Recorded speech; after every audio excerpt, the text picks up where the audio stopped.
It is 6 o'clock. Good morning. I'm Jonathan Shane. For the Tennessee Titans have finalized their preseason schedule. Thursday, the 11th of August at Baltimore. 6:30 will be the kick for that. Saturday, August 20th, home against Tampa Bay. 6 o'clock will be the kickoff for that one. And Saturday, August 27th, against Arizona here at Nissan Stadium. 6 o'clock kick for that one. All those games can be seen on WKRN. And, of course, you can hear them right here, courtesy of Titans Radio on 104.5 The Zone. NBA playoffs, Boston defeated Miami 127-102 yesterday. Series tied at a game apiece tonight. Dallas at Golden State, 8 o'clock tip for that. Warriors lead the series 1-0. To the Stanley Cup playoffs, Lightning defeated the Panthers 2-1. Tampa Bay leads that series 2-0, taking both of the games on the road to open things. Blues defeated the Avalanche 4-1, series tied at 1 game apiece. How about this in college baseball? Tennessee, the Base Vols, defeated Mississippi State 27-2. Vanderbilt fell to LSU 13-2. On Foundation Repair and Waterproofing needs, visit USSTN.com. Breaking news at once. On here over the Titans and the Vols, this is 104.5 The Zone.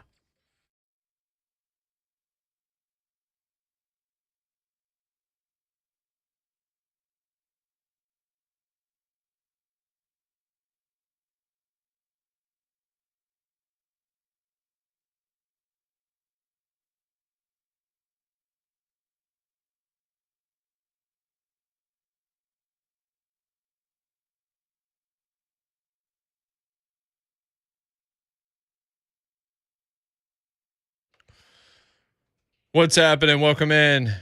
J Mart and Ramon. 104.5 The Zone. All Four Seasons Garage Doors in Nashville, making it possible. Ramon Foster and Jonathan Schaefer. Boys are here. I'm Jason Martin at Ramon Foster, at Schaefer on Sports, at J Mart Radio, at J Mart and Ramon. Guess as follows. Ryan Clark at 9:20. Yeah. And considering the Derrick Henry extension and all the conversations that we can get into with RC, that's gonna be one to go ahead and put a bullet point in for later in your day.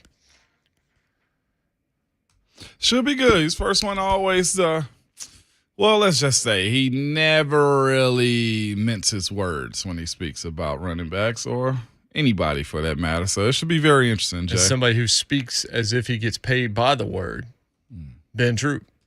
Yeah. At 8:20, and we know what he's going to be here to talk about. We can talk about Derrick and stuff with him. We're going to talk Saban and Jimbo with him. Florida guy watching violence from Alabama and Texas A&M. It was awesome. So everybody's had a take on it. That's where we're going to be for much of the day. Boston dominated Miami. That wasn't worth watching after about 10 minutes. Yeah, it was. That was just we're going to tie this series. And it was a game, man. That's all you can really say from it, right? Like, it was a game. Them having back Marcus Smart and Al Horford, yeah, that did them a whole lot of justice last night. Jimmy needed one more guy last night because when it evened up a little bit and everybody was available, it wasn't enough for Miami. It just simply wasn't enough. I watched it, tried to stay through it, Jay. I ain't gonna say it wasn't worth it. I was done at halftime, but it wasn't really doing anything.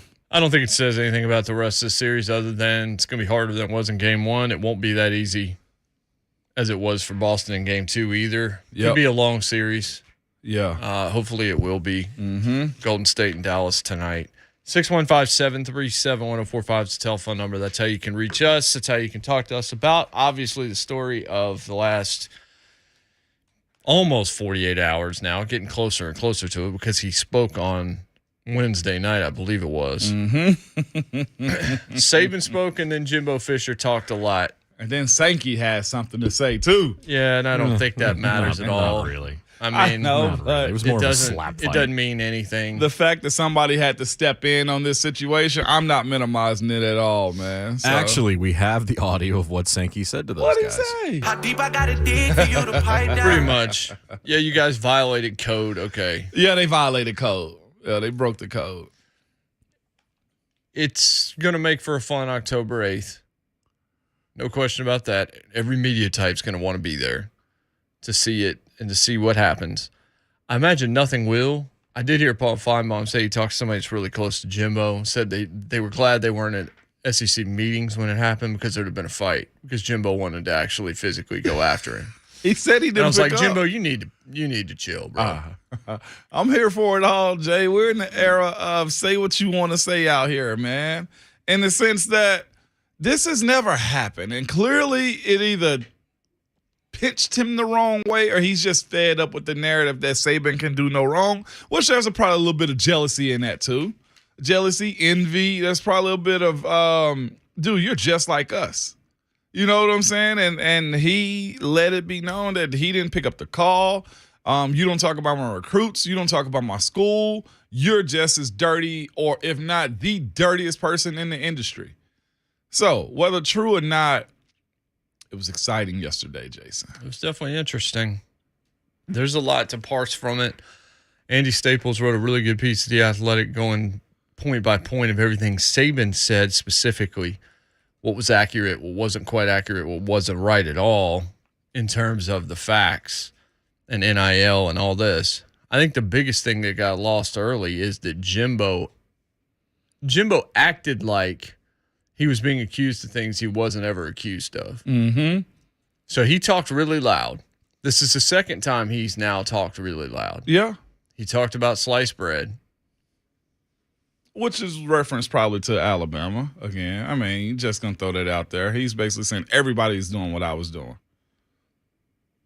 Wait, who was saying that? Jimbo the first time around, you know, with the accusations. It's pretty much acknowledging everybody's doing this. Why are you going to point my group out? No, Through the that's not what he sliced bread. said. That's not what he said. It's not what he we said? didn't do The anything. opposite of that. What as far as sliced bread?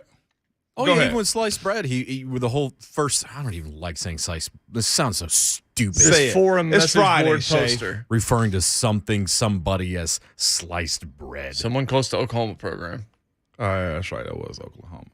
Jimbo yesterday just completely went off the rails. And it was so funny to me looking on social media because, like one of our callers said yesterday, hey, you want to verify something, put it on Twitter. Just Jimbo going off the rails and getting lost in his feels. And I'm not going to be here to defend Nick Saban because what he did wasn't any better. But he compared Nick Saban to God once, called him a narcissist twice, and said everything was despicable 6 times. Jimbo, calm down, bro. Why? Why Jimbo got to calm down? Because he's wrong and he's lying. He ain't all the way lying. Yeah, Is he he's wrong? lying. No, let's just start it off. I think Saban was wrong in his call out. I don't disagree that he shouldn't have called anybody out by name. So you get a reaction to it. Yeah, but it was a lie reaction. I think it made Jimbo How look was it a foolish. lie? He said we didn't buy anybody. We didn't do anything. Blah, blah, blah, blah, blah. I was like, no, you did. The point is that you're acting like he accused you of doing something underhanded and illegal, and he never did. The way Nick phrased it made it seem that way. Well, he made it seem more dirty than it actually was. And I didn't think that was right. Maybe. I think he was saying it as a whole in college football. That's the way you have to play now. But he singled out those two schools. He did, and he shouldn't have done that. I He agree with shouldn't that. have done that. I agree with that, but that doesn't mean that you go in there and say we did nothing wrong. We've been didn't. above board. We didn't buy anybody. I don't know what you're talking about. They didn't. They didn't do anything wrong. Did they? They did the same. They basically the stuff that he said they did. They pretty much did. Okay. You want to talk about the fund? You want to talk about all of that? You want to talk about sliced bread? You want to talk about like what sliced bread said? Most all of it seems like it's been accurate. Well, to me, again, sliced bread said it. Everybody acknowledges that they probably paid for this greatest class as far as stars and rankings go. That was true. But the fact that I think the defense of what he's saying is, well, Nick, you can do it too. You just lost at it. To me, Nick Saban lost when he said we were the number 2 recruiting class. Like it's something wrong with Alabama being number 2? That to me showed the jealousy, and he broke the code of everything that they're supposed to not talk about in the SEC by starting off the sentence with that. Well, one of the things he was doing, and we know what he was doing when he said we were number 2, but how long can we keep this up with the game changing around us is basically what he was saying. And he was talking to the money in the room. He was talking to the money that would hear about it outside the room. He wants to make sure people understand, look, the only way that we're going to be able to play going forward is if you guys open up the pocketbooks. And so I'm going to say what I'm going to say here. and it is designed to get you to pay to help out the collective, to generate a collective that can compete with this, because we're already at a disadvantage against Texas A&M. They've got oil money, period. We can't compete with that. Okay, so that right there to me says, okay, it's okay for Nick to pander to his boosters, It's not his okay. crowd. I'm not saying it's okay. I'm just saying that's what he was doing. Okay, but this to me also it pretty much saying we're going to blow it up, because as far as college football, and I'd almost agree with Jimbo by the outlook of what he was alluding to, saying is, Nick, now we're all on the same page as far as these recruits. And I think it was kind of trashy of Nick, and it's trashy of Jimbo also to kind of say, well, it was trashy of Nick Saban to me to really be mad about the fact that they were able to use a method in order to get recruits to that university that he would have been able to compete at getting because they're Alabama. Now when we inject money into it legally above board, now you got a problem with it? That was my thing. Is like, Saban, you've been running college football for a very long time. Now we're in an era of being able to compete and level the playing field as far as being able to buy, invest in, bring athletes to your school to see, you know what? We can all play this game, Nick. He's beat every other system as far as it goes. The offenses, he said what he was going to do, and he did it. He also ended up doing the transfer portal. He ended up getting a kid this year from Georgia Tech. He's gotten other players out of portal. Lane Kiffins is doing the same thing too. But this right here, this new platform of era that he's starting to use of money for every university, it levels the playing field. I almost agree with him by saying, well, Nick, we're all in the same ballpark now. That's where I'm at with it is, I think I thought it was more trashy by Saban bringing it up. I think it was way lower class from Jimbo to talk about. You're talking about 17-year-olds and their families. Like he wasn't talking about 17-year-olds and their families. He was talking about a system that he believes. Look, I do think he is ticked off that he feels like the system is now being rigged to go against him again, because they've changed rules 2 or 3 different times over the last 15 years specifically to go after him because of the way in which he was manipulating the rules. And that point is important. The portal, nobody used it more effectively than he did early on, and is still trying to use it. He has the advantage of, I can wait and let you develop the player. He'll go into the portal. I'll take him. But we laughed when Saban did it.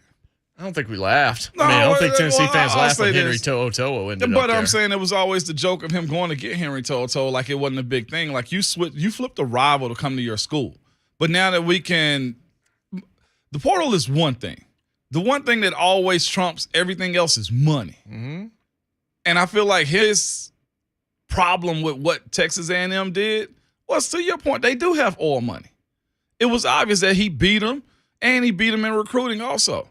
So that stink on his face, or his pride, I didn't think was okay at all, Jay. Like, he's ran college football for a very long time, and he's probably he's the greatest college football coach that we've seen in our era, and probably just in the game in general. They're bound to come knocking at your door at some point in time, and this is it to me. Again, but Jimbo was way over the line. Let's go back into this one. We got clips on this one. I want to hear how he was way over the line. It was name jump calling started and stuff.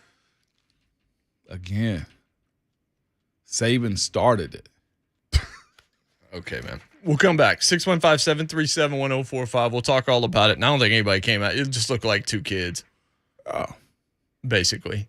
And one of them that apparently wanted to fight the other one yesterday, which I would have been interested to see a 50-year-old and now a 71-year-old man. I love it. Well, I mean, Ric Flair's going to be fighting after That's right. SummerSlam, so He's it's about 73. the same thing. That's right. Those 2 guys didn't need the paycheck for the fight, though.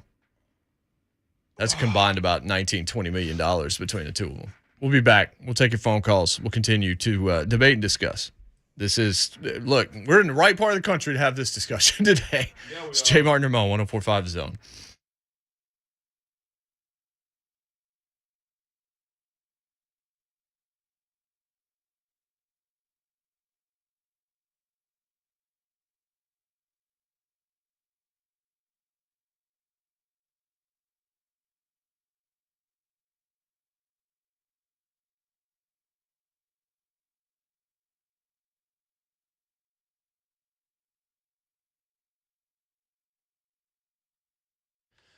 Hey, doors, windows sticking, cracks in your bricks, bowling basin wall, chimney leaning. All of these things are signs of possible foundation issues with your home, but they're things that maybe you can sort of figure out that there's something wrong. Maybe you're not sure. You need somebody with expert eyes to be able to tell you if what you're seeing is right or if it's wrong. And that's United Structural Systems. They handle foundation repair better than anybody with impeccable, off-the-charts reputation, 100% customer satisfaction, A-plus rating with the Better Business Bureau, and locally owned. They customize solutions. That's what they are. They are problem solvers. They're not problem creators. They're going to tell you what's going on. They're not going to find something and say, well, this is happening and you need to pay X amount of dollars. That's not how it works. They come out, they tell you what's actually happening, and sometimes that's nothing. They give you a detailed free estimate before you make a decision, and you don't have to pay a dime until the work's done, and they know you're happy. Over 23,000 satisfied customers in county can tell you can feel really good about calling United Structural Systems, 615-227-2275. That's 227-2275, or visit them online at ussTN.com. United Structural Systems.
Would you like to see the collective that does? I would like to find unified rules across this country to put things in place. That's what I want. And I don't know what those are. I'm not smart enough to figure it out. I don't know what the antitrust laws, all those bylaws. So the government needs to step in because these things here. And what's funny, in that talk, right before he said that about us, wasn't he soliciting funds from the crowd? It's amazing, wasn't it? To the left, Rob. When you walk on water, I guess it don't matter. He also said the same thing you just said, Jimbo. Like, if you go listen to all of it, watch all of it, he was basically lamenting the same problem. You both agree. Some framework, some structure, it's out of control in general. Something needs to be done to structure it. And Saban, because even if he didn't believe this, he has to say this. He believes in NIL. Go get an agent. Get what you can. All that kind of thing. And he knows he has the advantage before you get on his campus because he knows he has the advantage of being that school, being the one that can put you into the league, the one that's the way you could sell it. Same way Kentucky could sell it, Cal, Duke, whatever. When you're Alabama, you can tell a kid you're going first round. Look how many first rounders we've put in. Now, this past year, it was Georgia's year. They had 5 first rounders. It wasn't Alabama's year to the same degree that it has been in the past.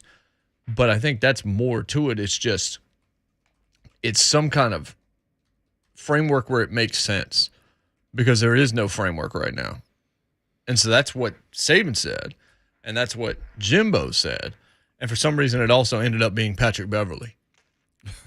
It ended up being Patrick. Because it's two very personal issues that go back a while between those guys.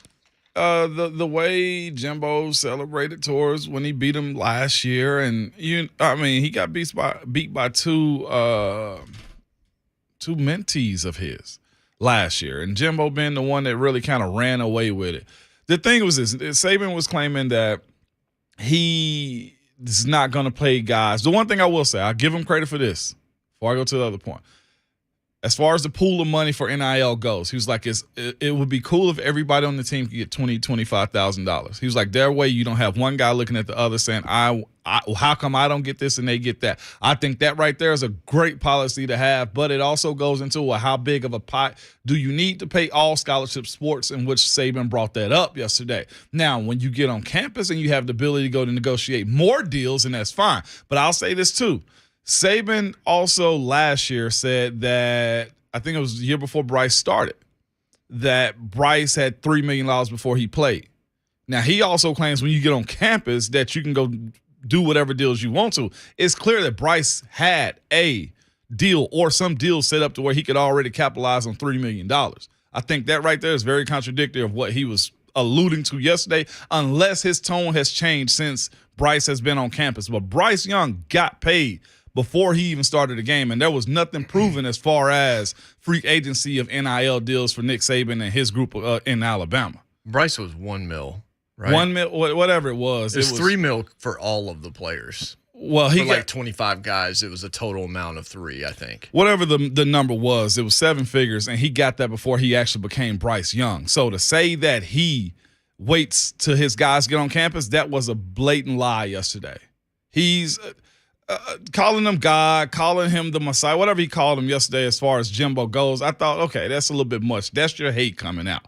But in the same sense, they're both throwing tomatoes at each other about the same issue. But again, Nick decided to talk about it before anybody even brought that up. Like he threw it out before it actually was. And you know how some people are. You get me, I'm going to get you 2 times. And that's basically the reaction that Jimbo had. And although kind of foolish at times, but it pulled back the curtain a little bit to show how dirty it was, saying that, just ask about him. Well, guess what? You worked under him. Same thing for Jeremy Pruitt. Same thing for Georgia's coach also. There's a bunch of guys that's learning this philosophy of how to operate like a major school. I was reading the athletic piece from Andy Staples, and he said it.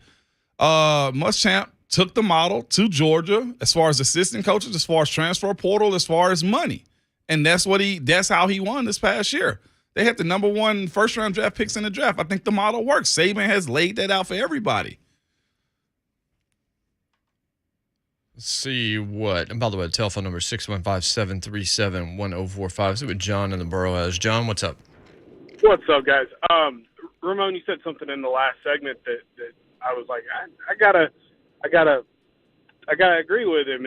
You said it levels the playing field. I was talking to my dad. My dad is a big Memphis booster, and y'all heard me talk about being a Memphis fan and all that stuff. There's a guy in Memphis who's a big-time Memphis booster. He's a president of a bank. He owns a bank out in Memphis. He is starting up an NIL fund, and they've got the Walton family involved because one of the Walton sisters, her husband played for Memphis. They've got Fred Smith involved. They've got the Hyde family who owns AutoZone, all these big names. And the NIL, like the fund itself, the target of the fund is supposed to be between 100 and 125 million, and it's going to cover all sports. Before the NIL deal could be possible, something like that could never happen for a mid-major university like Memphis. And so I agree with your point that I think it levels the playing field. I think it helps these mid-major schools that can have that kind of stuff. Mm-hmm. That's exactly what it is. It's the one equalizer is money in life sometimes. And especially when it comes down to sports. Why is A.J. Brown not here on a professional level? Money. Like the one side of in which Saban could outquirk anybody before the money was involved because he had the power of winning. I do agree. Alabama has had a better track to the NFL than probably almost any university in college. Ain't no probably. They have had the best track. I've seen backups get drafted that I never heard of at the University of Alabama because they went there and the pedigree was going to be there. I'll give him that. Nick Saban has been numero uno. Alabama has been numero uno. They have when it came down to the portal. You said it yourself. Between Lane Kiffin and friggin' Nick Saban, they both have dominated that aspect of it. As far as reading in the article for what Andy Staples said, I think it was him that said is, he found a way to get these fired coaches who are already getting paid from their university, and he just give them a little stipend of $30,000 to $45,000 and made an NFL coaching staff to where he's not only getting detail, but he's also getting smarts to the game. He beat everybody at that. He's got the rings. He sit down in front of you. Oh, I got it. But now when it comes down to the money aspect of it, and yeah, you're right. He was pandering to his crowd, trying to get the NIL up. And I guarantee you, the Alabama alum and people that love that university probably stroked some checks since, Wednesday night? They probably have because they want to compete. They want to show, okay, well, we're going to help Nick beat this. We're going to make sure that we stay on top. But I think it's just more, me personally, I think it's more frustrating to Saban knowing that everybody here in Memphis is a group, knowing that Tennessee is a group, knowing that Georgia has a collective, knowing that every single body except for Clemson has this, a Nebraska. Can you imagine what they're going to try to do? Because it's been so long. You got now the desperate schools, to his point, that are probably going to go over and beyond to steal a guy because $5 million in Alabama when I can get $8 million in Nebraska. That in itself is enticing. Screw the coaching. If I'm good enough, what do most coaches say? If you're good enough, we'll find you. Mm-hmm. And it's also this too. I think when you're getting high recruiting classes, who did I ask about this the other day? I was like, have coaches gotten fired simply because they didn't get enough time, simply because they couldn't get the recruits in? Now we're getting an opportunity. It may be one or two coaches that last long enough and recruit well enough with NIL that they can turn the program around to where we might see more young superstar coaches coming in the college world, and it's not ruled by the 8 that we already know so far. That's all I'm saying. And as far as, like I said, the Saban aspect of it, this is the one thing, unless Bama just freaking goes over and beyond and Nick breaks the code and say, okay, well, I'll give you $2 million a year or whatever the number is. I don't know what it is, but every coach can officially do these things now. And I think that's where the biggest issue come up to sustaining what Alabama has done. It's just me. I just didn't like the way he called him out and act like he didn't ask for money and he didn't acknowledge, well, now I'm going to go supersonic as far as NIL goes for my guys that get on campus. Mm-hmm. He usually has a reason for what he's saying. And that was the reason this time. When he talked about Bryce Young having his stuff lined up, he was already, he was on the bench with Alabama at that point in time. He had played at the end of the season before, and Bryce Young had signed with CAA, which I think Saban was telling everybody on the team, go hire an agent, find somebody that can help you out. So the deal with Bryce was there was nothing locally in Tuscaloosa at the time that, like David Shaw said, the Stanford coach said, look, Saban mentioned that number. I think it was 800,000, and then he said over $1 million at some point. He said that to make sure every other recruit knew if you come here and you can play, especially if you're going to be quarterback at Alabama, it's going to pay off for you in general. I think it was Leaf, Wildcard, Onyx, and the Cash App, which was the only one that was like a public endorsement that was worth six figures. And then he did some kind of a commercial or something like that. And Saban never talked about like where the deals came from or anything like that, whether or not Alabama was involved. I have no idea. I know if he was working with CAA knows what they're doing. Very big time. They know what they're doing. I mean, they've got everybody in Hollywood and everything else. So Saban went further than he needed to go. And there was probably some personal animus. I know there's personal animus with Jimbo towards Nick. There has been since LSU. Yeah, absolutely. There has been for a long time. And I think it's fair to say that Saban was incorrect in the way in which he went about it, and he was wrong in calling people out. I think what he said about Deion was potentially the real story here, not the A&M stuff. Yeah. But I think Jimbo had an opportunity to be an adult and instead was not. And I think that hurt him. I mean, it didn't hurt him in terms of people. A lot more people now know who Jimbo is, but what he said was he came across like a clown yesterday. Well, I'd almost say the way Nick phrased it also, he's in that same car with him there on Wednesday night. So much so that he had to go back and recorrect it on Thursday. Well, he was apologizing. I heard Feinbaum say this yesterday.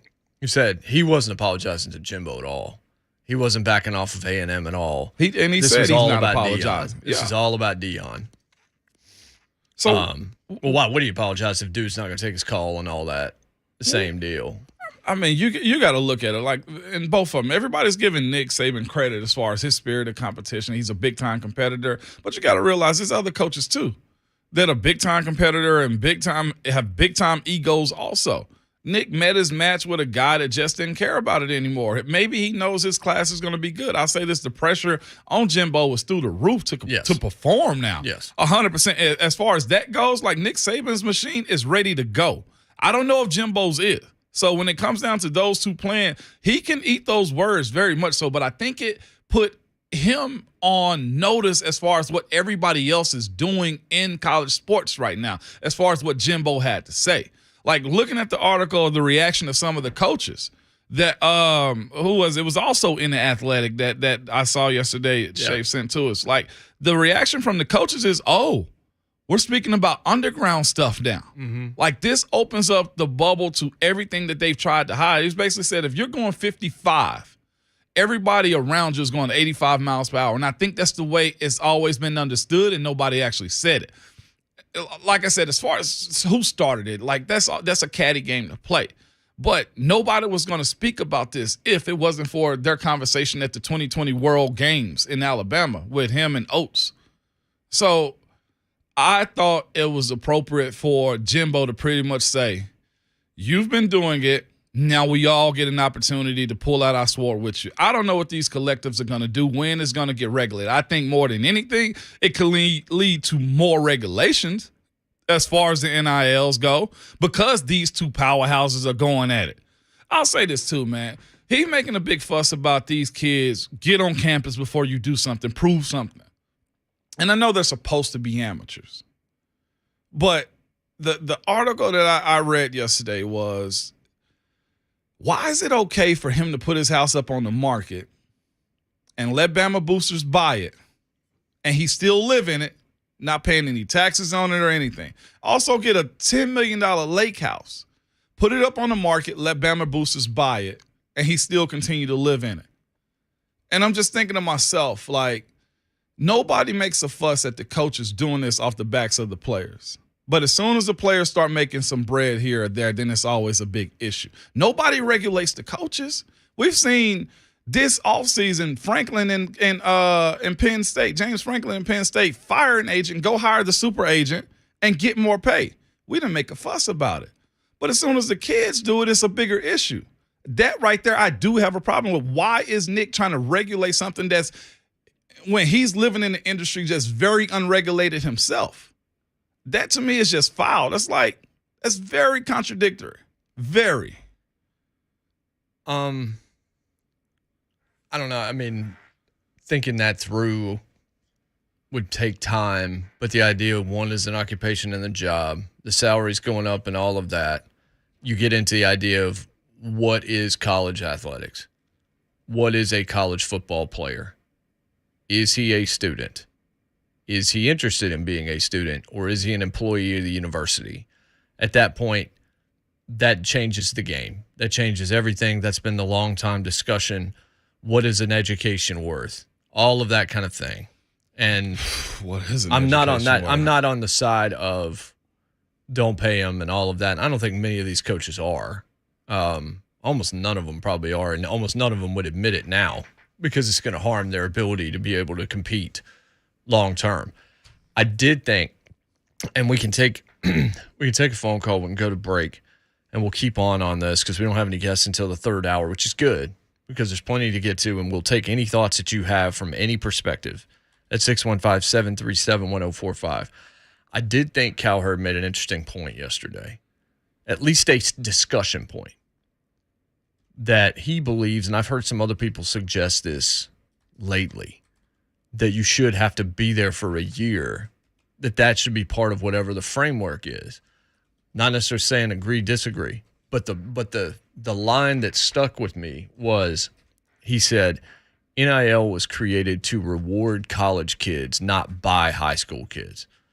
The argument of handing trying to be in a 16-year-old's house, offering all this money back and forth and all this, that just doesn't feel like that's the spirit of what you're trying to accomplish here. And then you can say, yeah, but Jennifer Capriati can go pro as a tennis player at 13. Rory McIlroy can go pro. He's leading the PGA Championship. He went pro in Ireland in 14. Different sports, different universes. I understand that. But if the free market is truly free, even though there's going to be some horror stories of handing certain people money way early that can't handle. I mean, there's NFL players can't handle money and everything else. There's going to be horror stories. If you believe in the free market, you kind of got to believe in the free market. You almost have to believe in there should be no restrictions on this, as dirty as it might be, or as dirty as it might feel, even if it's to the point of the last couple of days, not illegal. So when is there a union and everything's collectively bargained? Yeah. Because that's the direction you're going down. Has to be. Is there something wrong with it? Did I say there was anything wrong with it? In general. I'm just saying if we're following this down the highway, which is what Northwestern athletes talked about several years ago, and that's been a part of the process. And they have one. So what I'm saying is we keep going down this road. This is where we're eventually going to end up. Yes. Yeah. Not saying that's a problem. I will say one thing, and Eric, you hang on. We'll get to your phone call immediately after the break. Okay, brother? My prediction is this. Nick Saban is done within 3 years. He's done. He's 71. He's already widely recognized as the best coach in the history of the sport.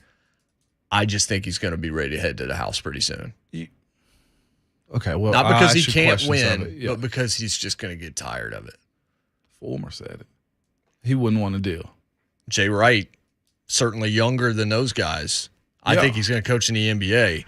I just don't think he wanted to live in this universe anymore, especially at Villanova, where he was trying to do things differently, where they weren't getting the A1 recruits. He was having to fight pretty hard to get guys that fit into his system and succeeded with it.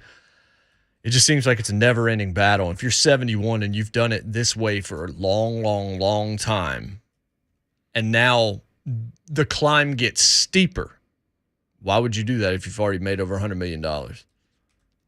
My prediction is he's done within 3 years. We'll come back. We'll take Eric's phone call and continue. It's J. Martin Ramon, 104.5 The Zone.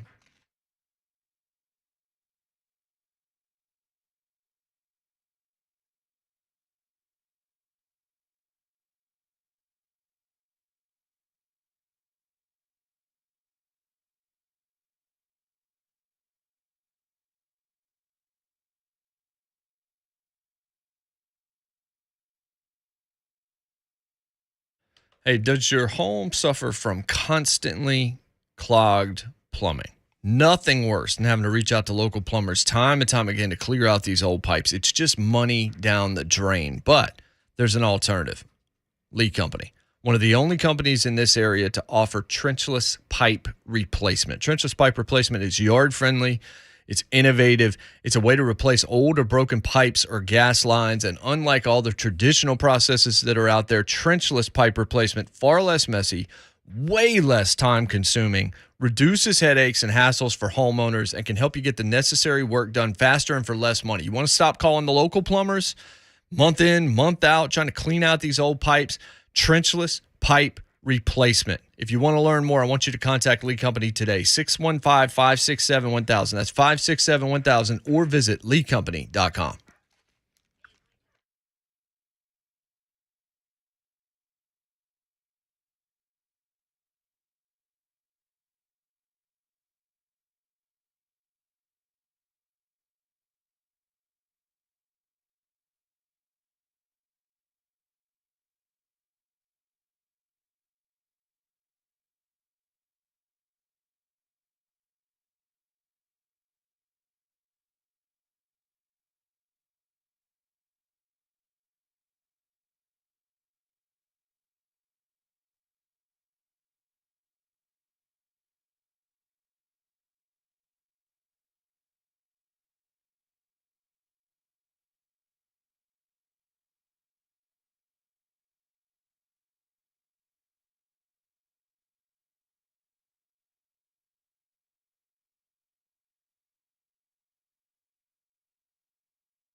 J. Martin Ramon, 104.5 The Zone.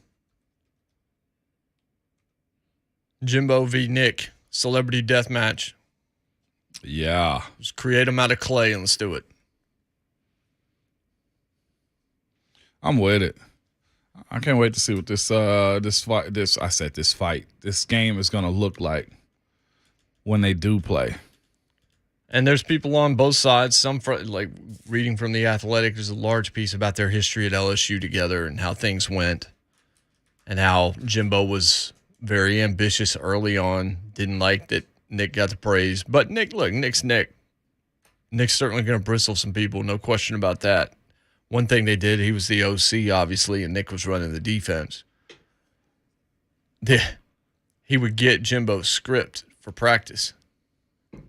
So the defense knew what the offense was going to run every single time. And so Jimbo would then craft trick plays in practice and screw around with it to still try to win. And Nick's like, we're trying to get them prepared for the game. That's not what they're going to do on Saturdays.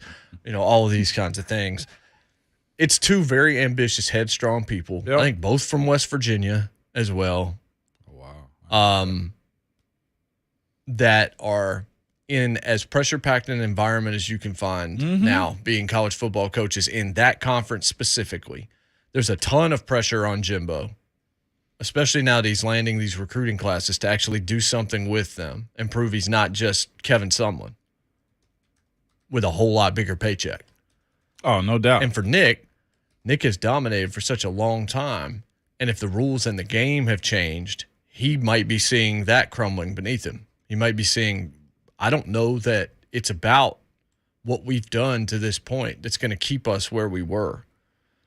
But in this article in The Athletic says, some were frustrated with Saban. Glass houses, one coach said, don't throw rocks. Another said, come on, guys, it's like the mafia. Don't go out there and talk about it. And he was wrong for making broad stroke accusations. Seemed like a low blow, said Mock, who, of course, was LSU quarterback for Saban, but also worked, obviously, with Jimbo. Others were annoyed by Fisher's emotional rebuttal, which just Jimbo being Jimbo. It was all so predictable. A second coach said he just couldn't let it go. He said, ha, screw him, I got his ass. As funny as it was to America, it was childish. And then one person with knowledge of both said they were acting like two 12-year-olds. And I agree with that. I think that's true. I think that Saban was definitely wrong. I think that Fisher's reaction was, I think he had a chance to do more than he did here, other than he created some talking points, but I don't know that it reflected him in the best light. He certainly punched back in a way no one ever has before, really, in the sport. Like, you haven't seen this. I'm sure Jim Harbaugh was like, man, if only I was in the FCC, this had been my day. If you're Texas A&M fans, you love everything that Jimbo did. Yeah. If you're outside Texas A&M, you look at Jimbo and go, really? I mean, I get it, but really? It was the means and the words and the narcissist and the God complex stuff and all of that. It's That's just like, how all right, he feels. You're very personally not a fan of Nick Saban. Yeah. And it talks about in the article, he bowed down to the Bowdens, and he didn't like the fact that Nick did things differently than what he felt like the Bowdens were. He didn't like that he didn't get a lot of credit for things that were happening. So there's a lot of that's out here as well. It goes into a lot of detail about how recruiting meetings would happen every single Saturday and just stuff that they just didn't like. And they're both super competitive. And Fisher sees him as dad. He's trying to beat dad in one-on-one, I think, in a lot of ways, because he said, at least he has said this many times in the past, he wouldn't be anywhere near the coach he is without Nick. Yeah. Even though Nick burned too hot for him over a couple of years. And look, he burns hot for a lot of guys. A lot of guys are only there for a couple of years as a coach because he grinds them. Eric in Nashville. Eric, what's up? Hey, guys. First of all, it doesn't look like the Ric Flair Steamboat thing is going to happen because apparently Steamboat turned it down, so it has to get somebody else. But a couple things. First of all, just a few minutes ago, I saw a statement from Dion. I'm not going to go into whole details, but apparently he says you can't call me privately and say what you – call me privately after you say what you said publicly. I want a face-to-face public Yeah, he did. with you. So, yeah. So it's going to be interesting to see what comes out of that, guy. But, Ramon, I heard you yesterday on 3HL. I tried to call in yesterday. I was on hold and never got on. But basically, And J-Mark, you talked about Cowherd. Some other interesting thing you probably heard that he basically said that one of the things about Nick Saban, he recruited just so many players, and that angered a lot of coaches. Because I guess he basically did it to keep away from other schools to recruit. But basically, a lot of those players, even though a lot of them made the team on the team, some got frustrated because of playing time and either wound up transferring, some wound up quitting the team or just whatever. And that angered a lot of coaches because even though it wasn't illegal, basically it was considered sleazy, dirty, and unethical what Saban did. But, that was another thing that I kind of thought was interesting. And, and I'm personally not against the NIL. I mean, everybody's got a right to make whatever he can on it. It's just like this. I think it's going to benefit college football and basketball. It's just going to be interesting to see about the other sports like college baseball and bowling and track and field and all this stuff, tennis, maybe not as much swimming and all those other sports. But this is an interesting discussion, guys, and I just thought I'd share my thoughts, guys. Appreciate talking to you. Y'all have a great weekend. Thanks, Eric. Pete Thamel at Yahoo, or what used to be Yahoo, now with ESPN, says it's also illustrative of where the sport is going and where many like Saban don't want it to go, with NIL power trumping tradition, which I think is an important way to look at it. Yeah. Alabama had the built-in advantage of being Alabama. Yes. Nick Saban had the built-in advantage of being able to sit down with a bunch of rings on and say, you're going to play on Sundays. And he still got that. That's still as big a trump card as you can have. But now you're going to have that and probably money up front. Well, tradition also means, in that case, control. Yeah, it does. Trumping control. That's what it ultimately is. It's the tradition of control. The tradition that enables you to go and say, I'm Ohio State, and get whoever you want. Get that. Obviously, you have to recruit hard. But if you're Alabama sells itself like WrestleMania. Like, you're going to watch WrestleMania if you don't watch pro wrestling the rest of the year, because it's a brand that's bigger than even the product that's involved in it. But NIL power trumping tradition, buying power resonating as a new recruiting muscle, and perhaps a new recruiting prism where a program buying players, as Saban accused A&M of, is actually thought of as savvy more than unsavory. Because buying players sounds like blue chips. Yeah. It sounds like that. But, even though I think we've all believed that's been going on in college athletics for 40 years or however long it's been. But there is probably, it still feels wrong in some ways to some people, but we're in a different universe. I think the biggest failing of all this, Moan, is just the fact there's no rules and regulations and frameworks surrounding what's happening enables all these coaches to get butthurt because it's like, I could have done that. Yeah. I think that there's nothing there for folks to abide by. And so it gets real murky as to what you think's okay and what's not. And a lot of times, if I didn't do it, it shouldn't be okay because it hurt me. And I think that's where you get real childish. Like, there got to be rules in the board games. Yeah.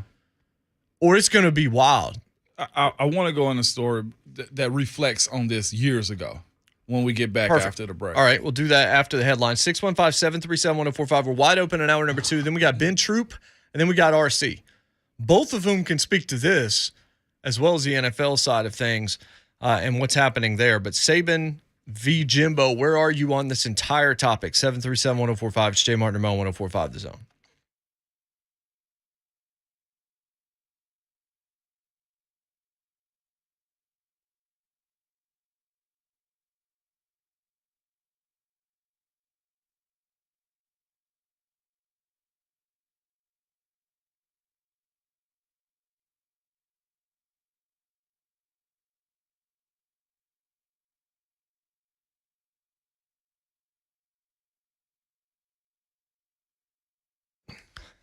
Scenario, you found the dream home. You know exactly what it is. You've checked it out on the apps.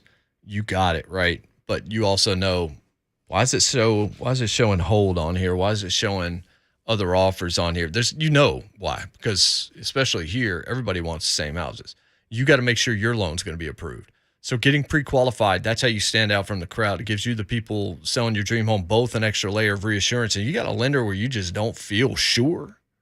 You're in trouble in terms of getting the house that you want. If it's slow, if there's no transparency, if there's no communication, if you miss that closing date, it doesn't matter. You potentially lose your dream home right there.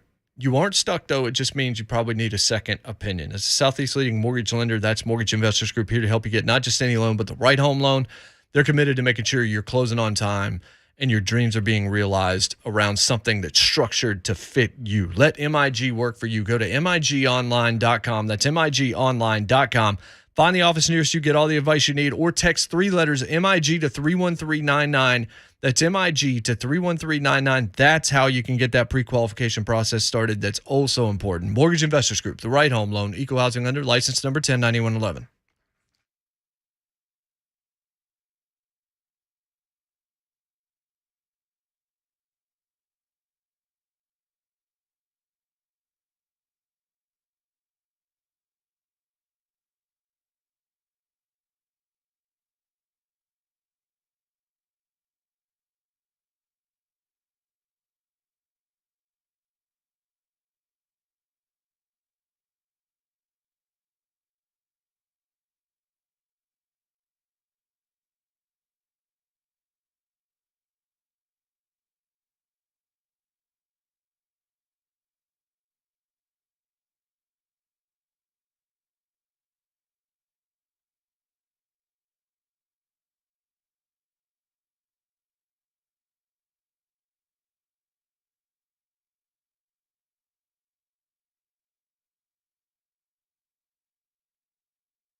7:03. Good morning. I'm Jonathan Schaefer. Tennessee Titans have firmed up their preseason schedule. Thursday, August 11th at Baltimore. 6:30 will be the start for that local time.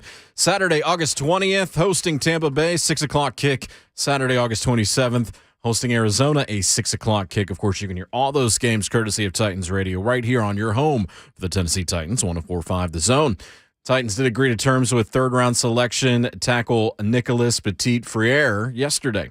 Nashville Predators have extended the contracts of Coach John Hines and his assistants through the 2023-24 season. To the NBA playoffs, Boston, no problem with Miami, 127-102 win. That series tied at a game apiece. Coming up tonight, Dallas at Golden State, 8 o'clock tip. Warriors lead that series 1-0. The Lightning scored with under 4 seconds remaining in regulation, defeating the Florida Panthers 2-1. Tampa Bay leads the series 2-0, taking both the games 1 and 2 on the road. Blues 4, Avs 1. Series tied at a game apiece. College baseball yesterday. The Baseballs, Tennessee defeated Mississippi State 27-2.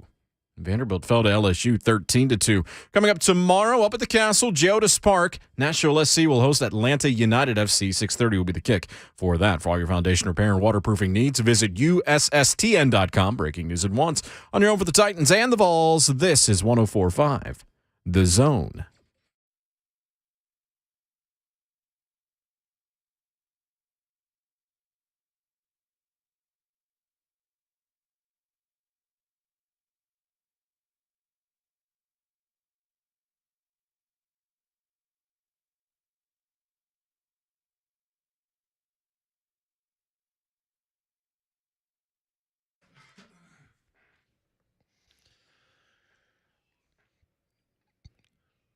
What's happening? Hour number 2, J Mart and Ramon, 104.5 The Zone. Second hour of the program means we got 3 left this week. Let's make them count. Ben Troupe next hour, RC final hour. What are you laughing at? The way you count them up like that, it's like, yeah, we just did 1 and we got 3. I hate hearing the higher number, Jay, when there's more work to do. Okay? That's all I'm saying. At least we're not digging ditches, man. Yeah. You know what? My mom used to say that all the time. Y'all don't know anything about work. Go get a fork and dig a ditch. I'm like, yeah. Like, I'm not doing that. Just so you know. Who do you know that did that? That is not happening. By the way, you said Fisher said despicable 6 times. He said it 15 times. Was it? It was actually counted. Wait, 15? 15 times I counted it. He called Saban despicable. It was 6. I counted it. Yeah, that's worse I than listened the to the movie. entire press conference. He said it 6 times. Thamel says, as Feinbaum noted during his SEC Network show on Thursday, Fisher used the word despicable 15 times in his rant. No. So that's just not true It's in just an article. unequivocally wrong because I literally sat down and listened to the entire press conference and cut it up. He did it 6. Fisher was, and this is Thamel, and we used this phrase yesterday. Fisher was so emotional, so passionate, and so insulting, it brought to mind the old line from Hamlet. Doth protest too much, methinks. And that's the way I felt about the sliced bread thing. We even said this off air, Moan. I literally said that when we were watching it yesterday. Yeah, I said it the first time after the sliced bread thing because it's like, dude, you were talking way too loud. Yeah. Way too loud. Oh. Because you're talking about people having bodies buried. You do too, man. Mm-hmm. I don't lie, you said. What was going on with your wife at Florida State? Wow. Don't ever say, I don't lie. Yeah. Every single person listening, every single person in this studio, we all have lied. Mm-hmm. Mm-hmm. Oh, I lie every show when I tell you things are going great and fabulous. I lie. When we get out and be like, hey, man, morning. knock that one out of the park. Lie every Chris day. Paul handshake. Through my teeth. Lie through my teeth. We all do, man. Ross Bjork, the AD at Texas A&M, who I've got a story about, ran a 4.3. He said, Thamel says he ran a 4.340 to the nearest microphone to pander to the A&M base. He went to Sports Illustrated and said Saban was threatened, compared him to an emperor losing their dynasty. Mm-hmm. Bjork. I interviewed Ross Bjork, who used to be the athletic director at Western Kentucky when I was a student there. First interview I ever did was a television interview with Ross Bjork, who did the interview with us and talked about how he loved the university and all this kind of stuff. And it's good. By the way, it ended up not being recorded because another student forgot to hit record on it. So it never aired. Wow. she did not end up in the industry. I bet she didn't. But he's talking about how he loved it, he'd never leave, all this kind of stuff. The man literally left for Ole Miss like 2 hours after we did the interview. Straight up. Way to go. There is no integrity. There is no honor among thieves. There's no one that's clean here, from Nick Saban to Jimbo Fisher to Dabo Swinney to any of them. Mm-hmm. They're all doing something. Let's be real about Texas A&M for a second, especially with the whole little brother complex they have next to Texas. Yeah. No one actually loves Texas A&M. Oh, yeah, that's right. The whole Texas-Oklahoma thing, like Bjork was the one that was out front. No one likes Texas A&M. Can I be real? They like the money that Texas A&M pays them. Can I say this? We played in the Cotton Bowl in 2004, 2005. I think Reggie White had just passed, like right before the bowl game. So it's the only reason like I really remember all of that. There's more reasons, but I didn't really know what Texas A&M was, especially coming out of high school. I didn't know that they were like a powerhouse or the 12th man. We played in the Cotton Bowl Stadium. They had 12th man up there. I was like, well, what is this? And I know information wasn't as prevalent back then in 2004, but to hear Von Miller came out of Texas A&M, didn't register. It was Myles Garrett, still didn't register. I just knew they had big-time tradition. They were a good engineering school. They had the military tie. My closest friend, his brother went there. I didn't know they had the military tie, and respectfully, because I just wasn't exposed to them. It looks cool in the like crowd, that. man. I would correlate them to Clemson. As far as notoriety, I guess they get hot, then they get cold. They get hot, then they get cold. They have a stable pre-Dabo. Oh, there were Well, between Danny Ford and Dabo, they had Terry Bowden and they had all these different people. They still thought they won the title the year before. They were Georgia, but they didn't have Georgia's full-on tradition. But I knew more about Georgia and the NFL players than I ever knew about A&M. Yeah. Respectfully, I say that too. Not going deeper. Let's take a because I got this article I want to reflect back to from the early 2000s. Yeah, I look forward to hearing that. Casey, let's get to your call though. Casey, what's up? What's up, Casey? What's going on, guys? So on what you just said, man, I would say a lot of that has to do with them coming into the SEC too. Yeah. Them as far as getting more coverage, but so what about what Nick Saban about this whole NIL deal, man? I just feel like he's the guy or one of the kids that grabs the ball and runs home when he's not getting when everybody's able to do what he was able to do, and as far as paying these players. Because I feel like Jimbo is trying to say he was doing this all along, and he's just mad that everybody's allowed to do this. And it's like y'all said, it's even in the playing field, he's not going to be able to have 3-4 string guys that are 5 and 4 stars that he can just throw out there at the end of the game and get experience for next year. No, he's going to be pretty much like everybody else. Is if your starter goes down, you're probably going to be in some trouble. So I just feel like, especially with Deion, I mean, if he did pay his player $1 million, dog, your quarterback got $1 million and didn't even touch the field.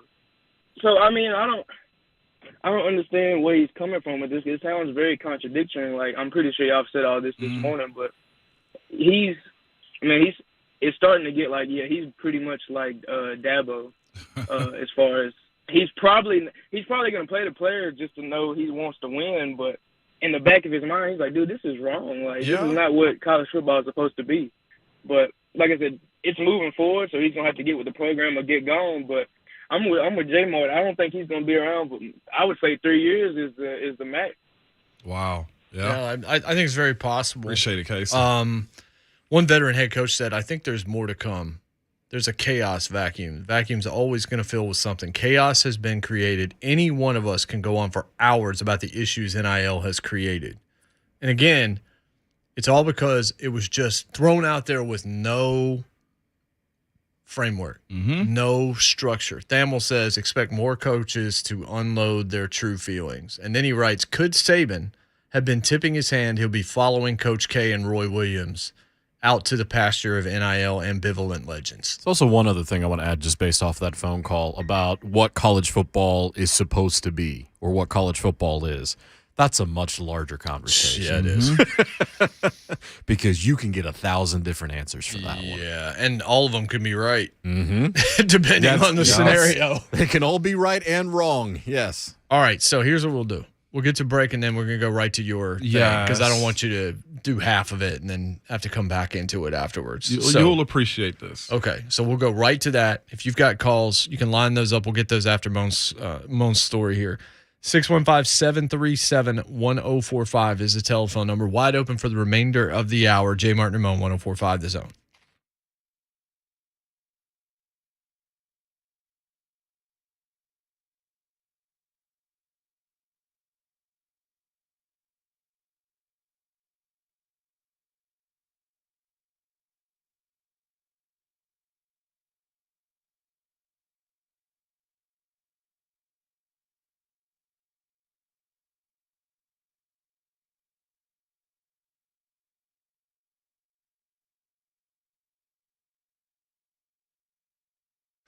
Let me tell you what you feel when you go outside. You feel like you want to go back inside. Humidity today, absolutely ridiculous. It means it's time, though, to get your yard taken care of. I know that sounds much less appetizing when the humidity is this high, but I want you to go where the pros go. Dickens Turf and Landscape Supply. Fertilizer, seeds, pre-emergents, herbicides, all you need to make sure your property looks its best. Whatever you need done, they got you covered. Tools and advice. You got pests and things like that, they can get you taken care of. Controls for fleas, ticks, mosquitoes, ants, spiders, everything in between. You need your mower serviced. That probably means you have a jungle in your front yard, so you might want to check for wildlife, but you also need to get that mower service. Grass is getting taller. It's filling back in. Get prepared with everything you need. And if you need a pro to get it up to speed, bring it in. They'll do the work for you. Trimming bushes, cutting grass, trying to keep the weeds and insects at bay, whatever it is. Dickens has it all. Nashville, Bellevue, Murfreesboro, Hendersonville, Mount Juliet, Franklin, Knoxville, Brentwood, Lawnmowers, soon to Maryville. All these are locations of Dickens Turf and Landscape Supply stores. It really is your one-stop shop. Visit Dickens Turf and Landscape Supply. Take the stress out of your personal outdoors. Go where the pros go, where I go. That's Dickens Turf and Landscape Supply, or online at dickenssupply.com.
Yeah, well, first of all, I should have never really singled anybody out. That was a mistake, and I really apologize for that part of it. But I'm not against name, image, and likeness. I think it's a great thing for players. Our players made a lot of money last year in name, image, and likeness. But, I told our players to, get an agent, get representation, make what you can make. Players have always been able to work, and I think that's a good thing. He said, I should have been more specific. That's more from Saban. When I said bought, in saying you can buy players now through name, image, and likeness and never mention any specific school and just said across the sport, that's on me. Mm-hmm. Boy, October 8th is going to be fun.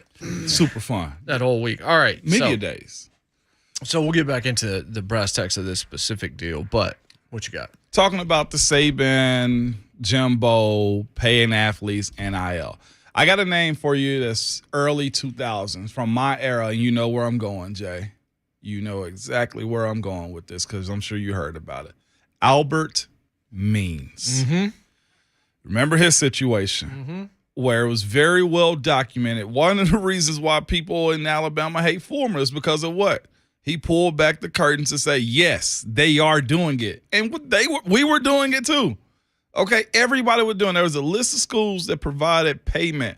Or I'll say this, their boosters paid for a visit. It was alluded that he got $6,000 in cash from a Kentucky booster just for a visit.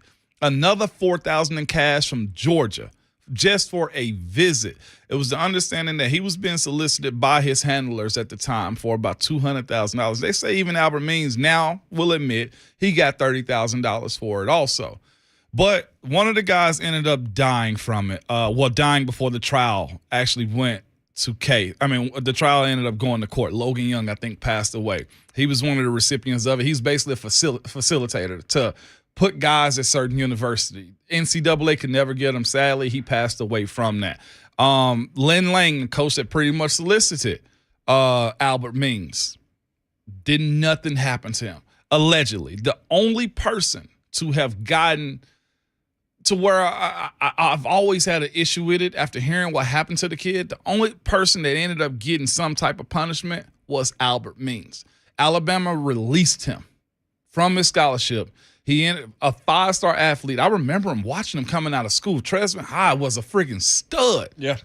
And because of the money that was changing hands around him and about him, ended up getting kicked out of Alabama, took a year off, became overweight. I think he went from D-line to O-line at that point, went undrafted. And I'll say this too. Great ending of the story. He ended up graduating from Memphis, getting his master's degree, and he's a very productive citizen in Memphis right now. But to say that the illegal part of college football hasn't been there, or every university is clean, which nobody has technically said. It's just now, imagine what this kid could have gotten back in 2001. Imagine what his life would have been like had he continued to be able to play at the University of Alabama. He said the NCAA, which I'm more blaming them than anybody else when it comes down to these things right here. Allegedly, from what Former said about Alabama, they end up getting almost a death penalty in their suspension from the NCAA. I forget what all it was that happened from Alabama. I think it was like 3-year bowl ban, suspensions, and all type of other things. But this kid's life, who had a huge upside before the breakdown because of money, because of now what can be called NIL, had his life ruined. The teams that were involved in it, Georgia, Arkansas, Memphis, Tennessee, Alabama, University of Mississippi, so Kentucky, Michigan State, all had involvement in this. Yes, it got clean for a couple years after that, but they're right back at it now. Mm-hmm. We saw the kid in Georgia right now, Marius Mims, was about to leave, and then what happens to him? He re-enlists back in Georgia. Like, this has been an ongoing thing, and I hated it for this kid because I actually watched it because I was from the area that he's from. He's from West Tennessee. I watched this happen, and then I see him at Memphis playing tackle, and he looked like a shell of himself. Yeah. You know what I'm saying? So this right here is just what we're dealing with now is a repercussion of guys like him that got kicked out. I've seen guys at Tennessee that ended up having 1 or 2 items come up. I'm talking about small. This is $200,000 with the Albert Means thing. We're talking about something small, maybe a car here or there, and their lives got railroaded. They got kicked out of universities because of money. Remember, like Troy Smith at Ohio State and the tattoos and all of that kind of stuff. Stuff that was nothing. Like, just like, what were we talking about? Not Troy Smith. What was his name? Terrell Pryor. Terrell Pryor. But Troy Smith ended up getting some stuff too. Probably. Well, who's the running back? I don't think it was Troy didn't, but the Terrell Pryor did. Clarette. Yeah. You think Clarette was living on campus in a regular dorm? I think the biggest problem, and I think this goes to the mean story that you just told. The kids are not villains. There we go. Their families aren't villains. This is how Saban writes it this way, or this is what he said. And this is one of the smarter things he said, because this is actually right. The issue and the problem with name, image, and likeness is coaches trying to create an advantage. They went out and said, okay, how can we use this to our advantage? They created a collective. All right, a collective is an outside marketing agency not tied to the university, funded by alumni from the university. And they give this collective millions of dollars, and that marketing agency then funnels it to the players. And the coach actually knows how much money is in the collective, so he knows how much he can promise every player. That's similar to what David Ubben had said in The Athletic writing about collectives. Yeah. This is the problem with all of that, because problem is the collective feels like it should be illegal because that's how it's reported. The way you talk about collectives, it seems like it seems like it is a Dateline episode, but it's not, because it's not illegal, there's no framework, there's no structure, but it still feels in some way like it's wrong. Yep. So you have to come up with some kind of regulation to some degree so that we can actually have a blanket statement from everybody that's in college football, all of us, all of the fans, where we're like, oh, this is okay. This is fine. This is not some gray area where they're pulling they're doing some underhanded stuff. And that's the problem, is there's not like this set situation where it's like, this is fine. This is good. This is okay. All of that. That to me creates a problem, and it creates a scenario where the kids, again, turn into the villains because they're associated with collectives and agents and all of this. And that's what I was going to say, too. So Nick kind of stopped saying collectives and started saying go get an agent for representation. Getting an agent sounds smarter or less dirty because you got somebody managing. The collective seem like a group of vultures coming around you. Seems like a bunch of alumni, friends of the program. But they're saying the exact same thing. Well, but with the agencies, you at least have some more legal things that you have to go through, though, with the collective. So the collective right now, from my interpretation, is that it's basically the Wild Wild West. It's a star chain. To where if you're going through the agent, there's at least more legal boundaries that are put into place. Most of the time, most of these collectives are ran by former agents. Yeah, that's the other part of it, too. Right. You know what I'm saying? That doesn't mean that the fact that there's lack of a structure makes that any better. Yeah, but what I'm saying, as far as the representation and the operation, they're operating it as if they are an agent on behalf of the athlete. Because to go back to his point about the kids being the villains, the NCAA and major college football, as we now know, and of course it's morphed over the years, have had decades to figure out a structure in order to make this happen. And they've been told since Ed O'Bannon in the 90s. Yep, this was coming. And since the Northwestern kids were trying to create a union, this is coming. Yes.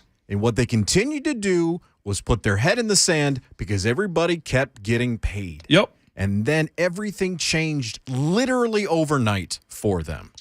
Now, the problem is that everything changed overnight, but you didn't have any structure involved. Yep.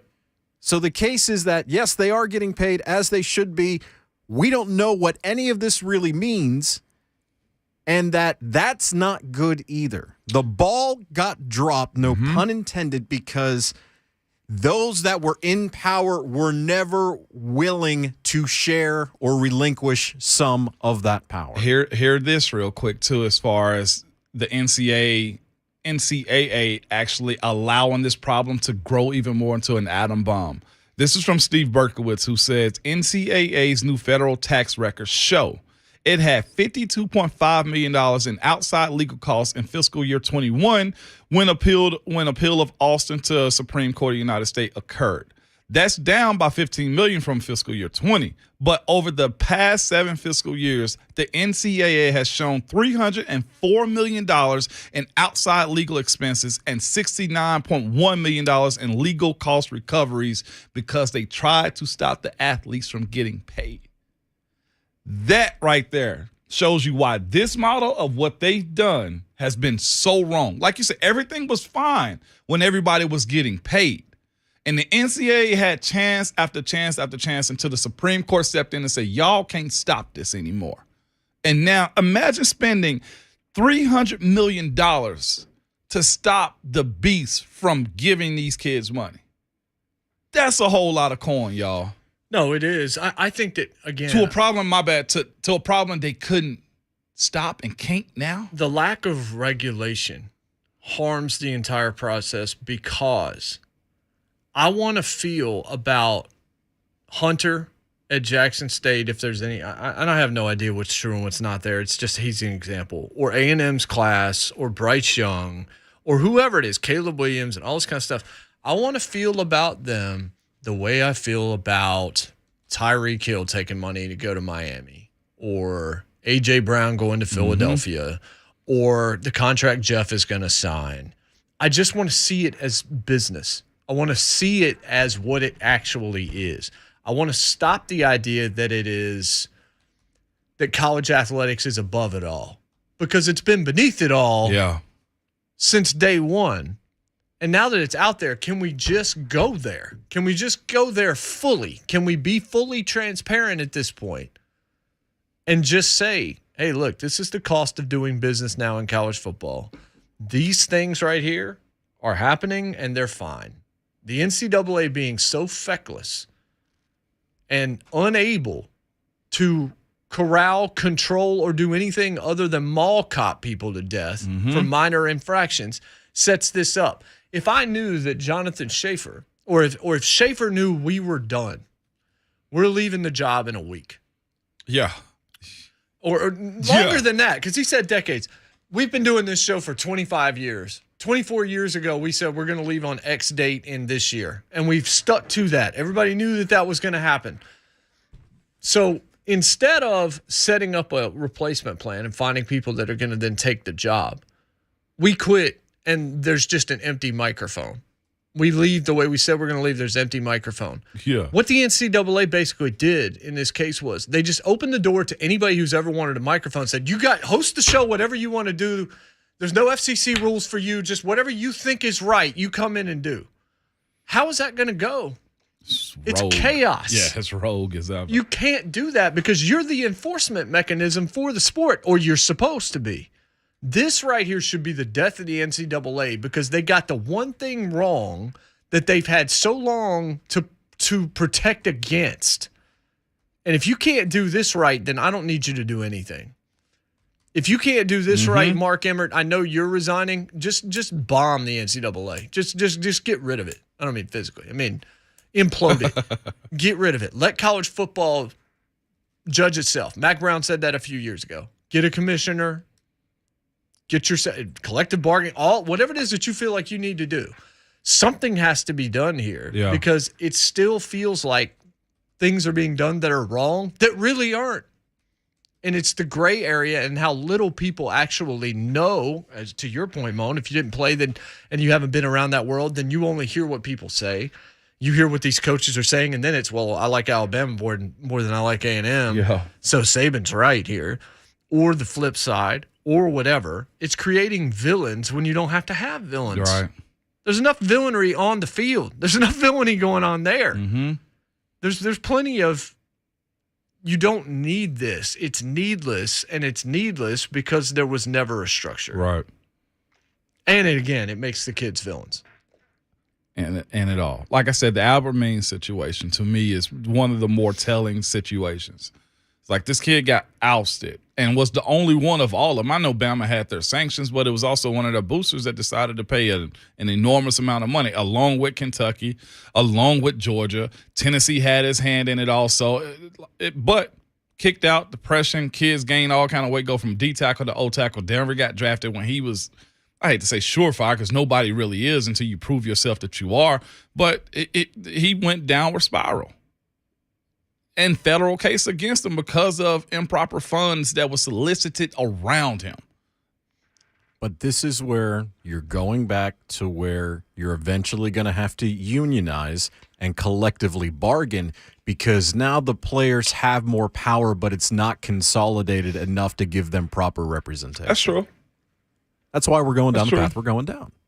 It's not even that. I think it's just there's a giant vat of power in college football and in college sports writ large.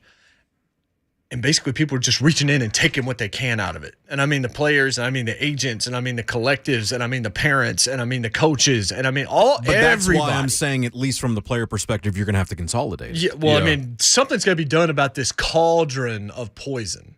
Like right now, it's like you can't really touch it, but you're just reaching in trying to get anything that you can. But right now, it feels like it's a powder keg waiting to explode. D, what you got for us? Yeah, I just think it's interesting. I hate to drag us back to the Saban, back to the back and forth, but last year at the early moment of NIL, Alex Starbaugh of ESPN yes.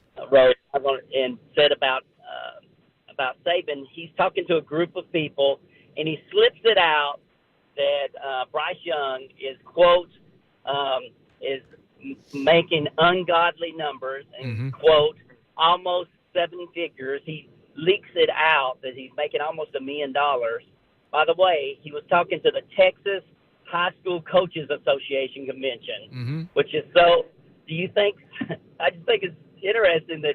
I mean, did he not use NIL for his advantage? And how many coaches do you know of that goes out and went out that and told what his players are making, and then he comes out and is jumping down Texas A&M. Now he's the greatest ever, or the greatest, and one of the greatest. I just don't. I think there's more to this. I think it got under his crawl about the Texas A&M beat them out this year, and and they beat them this year. I think it just got into him or something. He's 7 years old. I'm older too, and sometimes you say things you don't mean to say, and when you're ticked off about stuff. So I don't know. I just think it's interesting that last year he used it to his advantage, talking to the Texas High School Coaches Association, and blabbing out how much Bryce Young makes, and then he's all upset because they're making money, and thinking. I think it's just the same. What do you think about that? Yeah, I mean, we talked a little bit about the Bryce deal and the Alex Scarborough thing earlier, but go ahead, man. I was just going to say, he's strategic.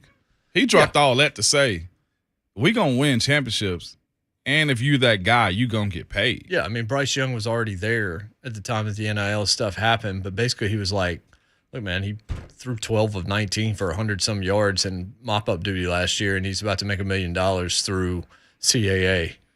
Which is another reason why he says to go hire an agent and all that kind of stuff. He's never not recruiting. Even in his speech yesterday, he was recruiting then. Yeah. Oh, I give it to him. Like I said, I want to call him the czar of it, but he's smart as hell. Yeah, he's calculated. But like I said, the other part of it is the money that all universities have. Go on any university right now. Vanderbilt's got what going on right now? Construction. Not just the dorm, but athletic facilities. Tennessee has had all kind of construction going on for years. You go to Kentucky, they just got a new baseball program. I'm sure you go to Alabama, they're about to redo their weight room. Like, they judge each other off of what the facilities look like. Oh, Alabama got a waterfall? Let's put a slide in. Oh, yeah. You go look at stories of like the workout facilities and all of that kind of stuff. Oh, my gosh, man.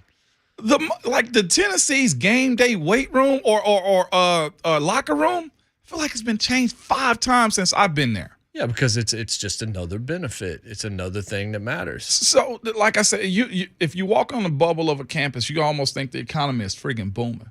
It's like Nashville. Every single campus I've been on as of late, there's cranes, there's buildings, there's renovations, and it's usually close to the sports complex or the university center. There's money in all universities, and I think that's where the line in the sand is drawn as far as what this level of competition, fairness is going to be moving forward. Shane, Dominic, hang on. We get to your calls to finish this up in the second hour of the program. Ben Troupe will join us at 8:20. I'm sure he's going to be he's going to have plenty to say about this. I can't wait to hear Ben. Yeah, I can't either. I feel like he's going to talk about 1,000,000 words. He's going to talk faster than Jimbo did yesterday. Jay Martin, Ramon, 104.5 The Zone.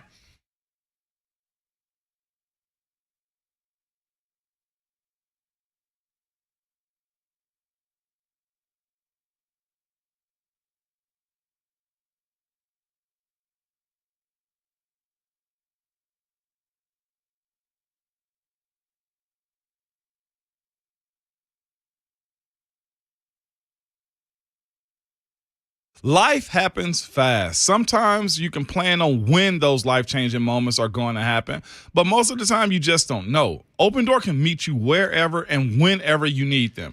Did you just land that dream job that is moving you across the country? Did you just have a new baby or deciding to upsize or downsize your home?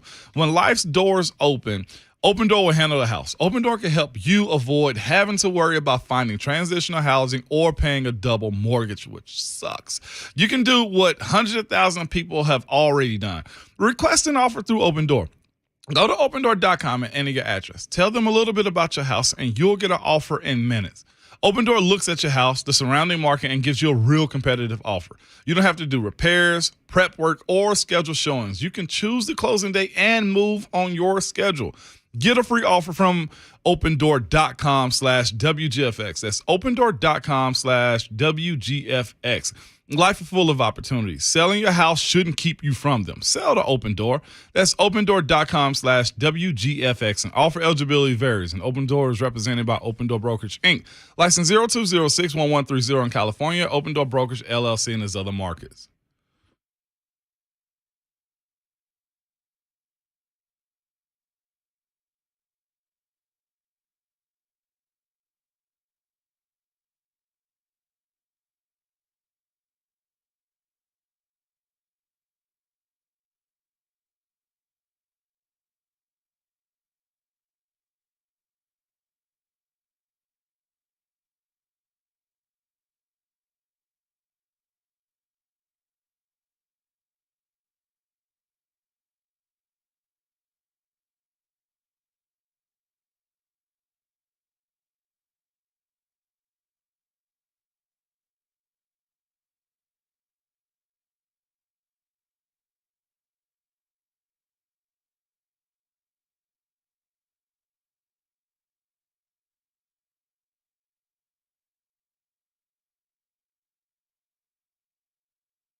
We have a rule right now that says you cannot use name, image, and likeness to entice a player to come to your school. Hell, read about it in the paper. I mean, Jackson State paid a guy $1 million last year that was a really good Division I player to come to the school. Hell, read about it in the paper. I mean, Jackson State paid a guy $1 million last year that was a really good. Saban in stereo. Man, I don't know what happened there. You were trying to mix it into that MC Hammer song. No, that was not the issue. I know. I'm trying to help you out. I appreciate it, but that one, I don't know what happened there. Yeah, help me help you. James Harden Ramon here, 104.5 His Own. Shane in Gallatin. Shane, what's going on? What's up, Shane? Hey, good morning, fellas. Love y'all show. First time calling. Thank you. Yeah, that back to Saban there, like the other guy said, he's one of the greatest to ever do it. Yeah. And I think that's him speaking in tongue to his own boosters saying, look, guys. Oh, yeah. A&M's, they're getting all the money. They're getting all the number one recruits. If we need to get back to number one, open y'all's wallets and start heading it this way. Mm-hmm. Oh, yeah. Shane, you're right. Exactly what he's saying. That's exactly right. He was talking to his boosters. He was talking to the money around the University of Alabama. Yep. And he was saying, look, we got by A&M. They finished number one. We finished number two. I mean, but did they really? His baseline is so good. He's got we might as well call it his franchise quarterback already. He's got Bryce. Mm-hmm. Being number two, I think they had five stars, and A&M had 8. Perfectionist is going to perfectionist. It's never enough. Never enough. Dominic, what's up? What's going on, fellas? What's going on, man. Dominic? Man, nothing much. 3 things, fellas, real quick. 3 things to make you go home. Nick Saban said, he may have been better off to use his influence to try to change whatever law that is preventing him from doing whatever, the other schools are doing that he's not allowed to do in Alabama. That's what he's really mad about. I bet whatever law that was preventing him to be on the same page, so to speak, was changed. Mm-hmm. Mm-hmm. He would have the biggest collective in college football there set up, ready to pay all these players. All those boosters down there ready to pay, I guarantee you.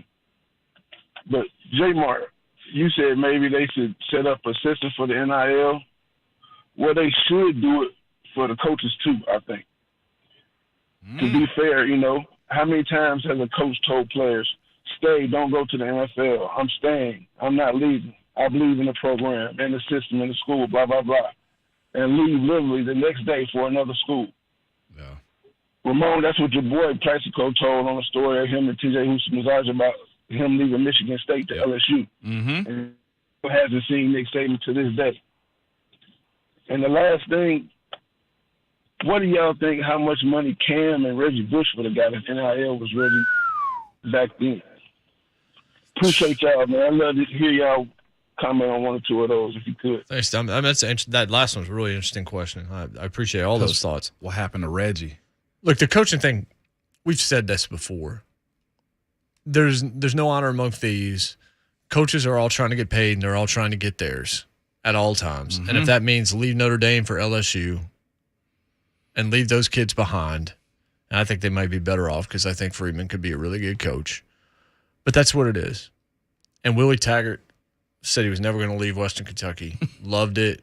My man was out before he took his slogan that he created at WKU and put it on South Florida. Mm.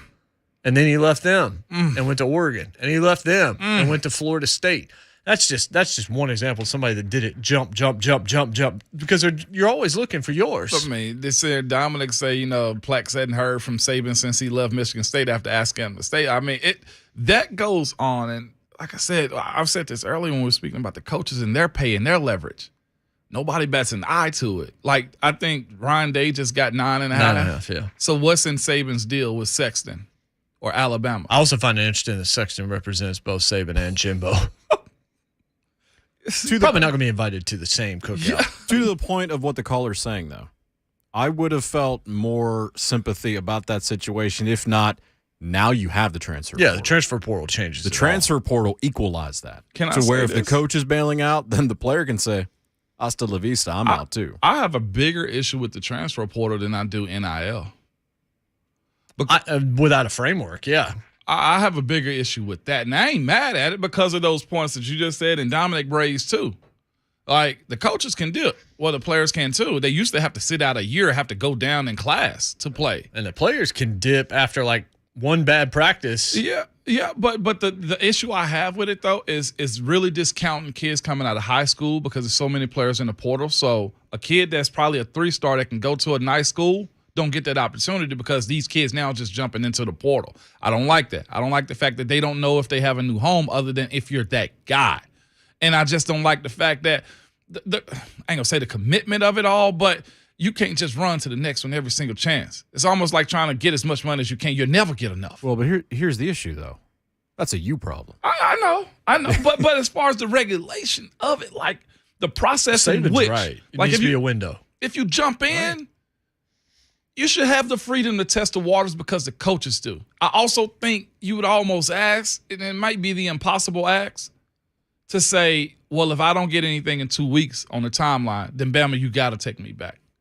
I know that's far. I know. All right, so you could do it. All right, let's say theoretically you could do that. No coach is going to put you back on the field. Okay, well, let me say this. The kid at Georgia that jumped in and jumped out, he's back, and I'm sure he's going to jump on the field. Well, I would say, too. let me change what I said then, because what you're saying is accurate. If you're good enough, you can get away with that. But if you're a dude that's sort of on the fence about being a starter, knowing that you could be a star at some other program or something like that, you go there, you don't like what's out there. The problem is, and you know this, Moan, college football coaches are an old breed. Yeah, a lot of them are an old breed. You know what they love? Loyalty. They preach it at every practice, They every can't stand meeting, it. They don't get it. all of that kind of stuff. Even though they don't necessarily practice what they preach because they'll take other jobs like we just discussed. The idea of you being disloyal enough to, you're not part of this team. Yeah. If you're not Aaron Rodgers, you're going to get side-eyed and you're going to be doing extra burpees and everything else. Guys I played with that went to University of South Carolina said that the old ball coach Spurrier would threaten them every single spring. If you don't do this, I'm taking a scholarship. So the technicality of a full scholarship ain't real either to some coaches. They use that leverage, Jay, which is so unfair. It is. I got a bigger issue with that. I don't disagree with that at all. Third hour's next. Caleb, you hang on. I know you called in during this last segment. We'll get to your phone call after the headlines. We got Ben Troupe coming up at 8:20. You absolutely do not want to miss that. It's Jay Martin and Mo, 104.5 The Zone.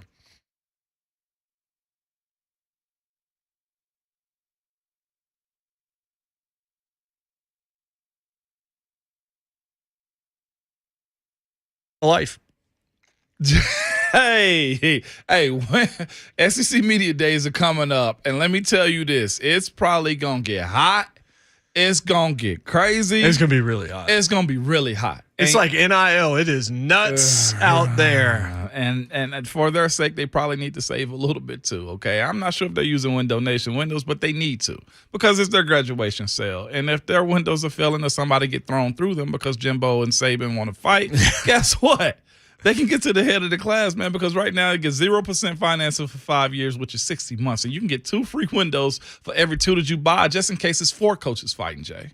Look, just make sure you're not too high if you're throwing people through the windows. Like, don't throw them. Like, if you get windows at Bryant Denny, let's not throw them out of that. That's going to cause other problems. But yeah, all they do at Window Nation is windows. They're experts. They did over 200,000 last year. That's 40 times more than the average window company. 96% of them, no follow-up service. And that is because they measure every window 3 times to ensure a proper fit.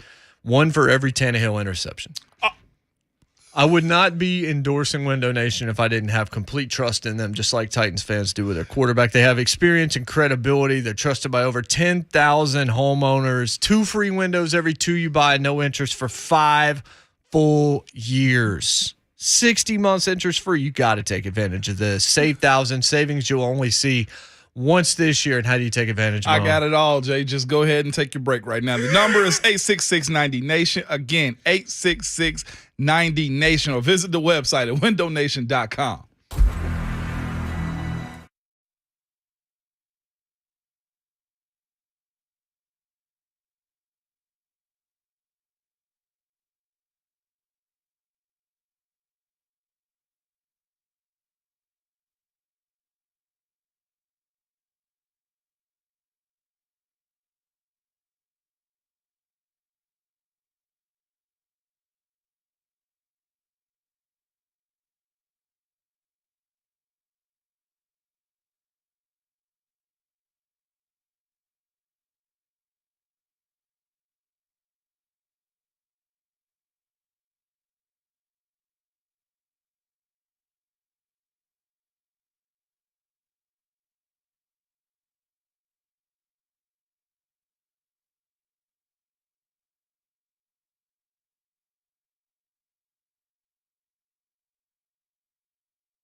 8:02, good morning. I'm Jonathan Schaefer. The Tennessee Titans have agreed to terms with their third-round selection out of Ohio State tackle Nicholas Petit-Frere. They finalized their preseason schedule as well. Thursday, August 11th at Baltimore. That'll be a 6:30 kick. Saturday, August 20th, home against Tampa Bay. 6 o'clock kickoff. Saturday, August 27th, home against Arizona. A 6 o'clock kickoff for that. You can hear all the games courtesy of Titans Radio right here on 104.5 The Zone. National Predators have extended the contracts of Coach John Hines and his assistants through the 2023-2024 season. NBA playoffs, Boston 127, Miami 102. Series tied at a game apiece. Dallas at Golden State, 8 o'clock tip for that tonight. Warriors lead the series 1-0. Tampa Bay scored with less than 4 seconds remaining in regulation. Lightning 2, Florida 1. Tampa Bay took both games on the road. Games 1 and 2 lead that series 2-0. Blues with a 4-1 win over the Colorado Avalanche. How about this one in college baseball? The Baseballs, Tennessee defeated Mississippi State 27-2. 7 home runs for the Vols in the game. Vanderbilt fell to LSU 13-2. It'll be the final SEC series of the regular season before the playoffs. The tournament starts next week. Coming up tomorrow, up at the Castle, Geodis Park, Nashville SC taking on Atlanta United FC. 6:30 will be the kick for that. For your foundation repair and waterproofing needs, visit USSTN.com. Breaking news at once on your home for the Titans and Vols. This is 104.5 The Zone.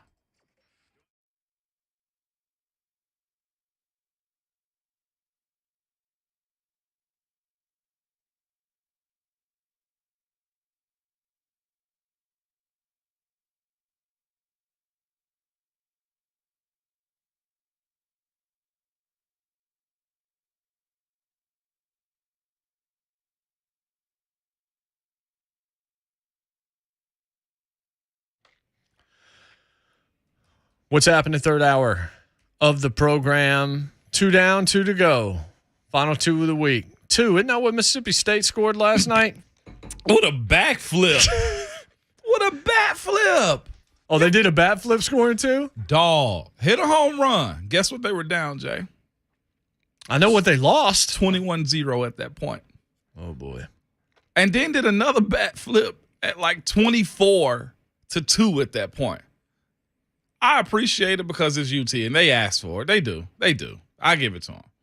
If it became an individual game at that point, Jay, instead of a team game.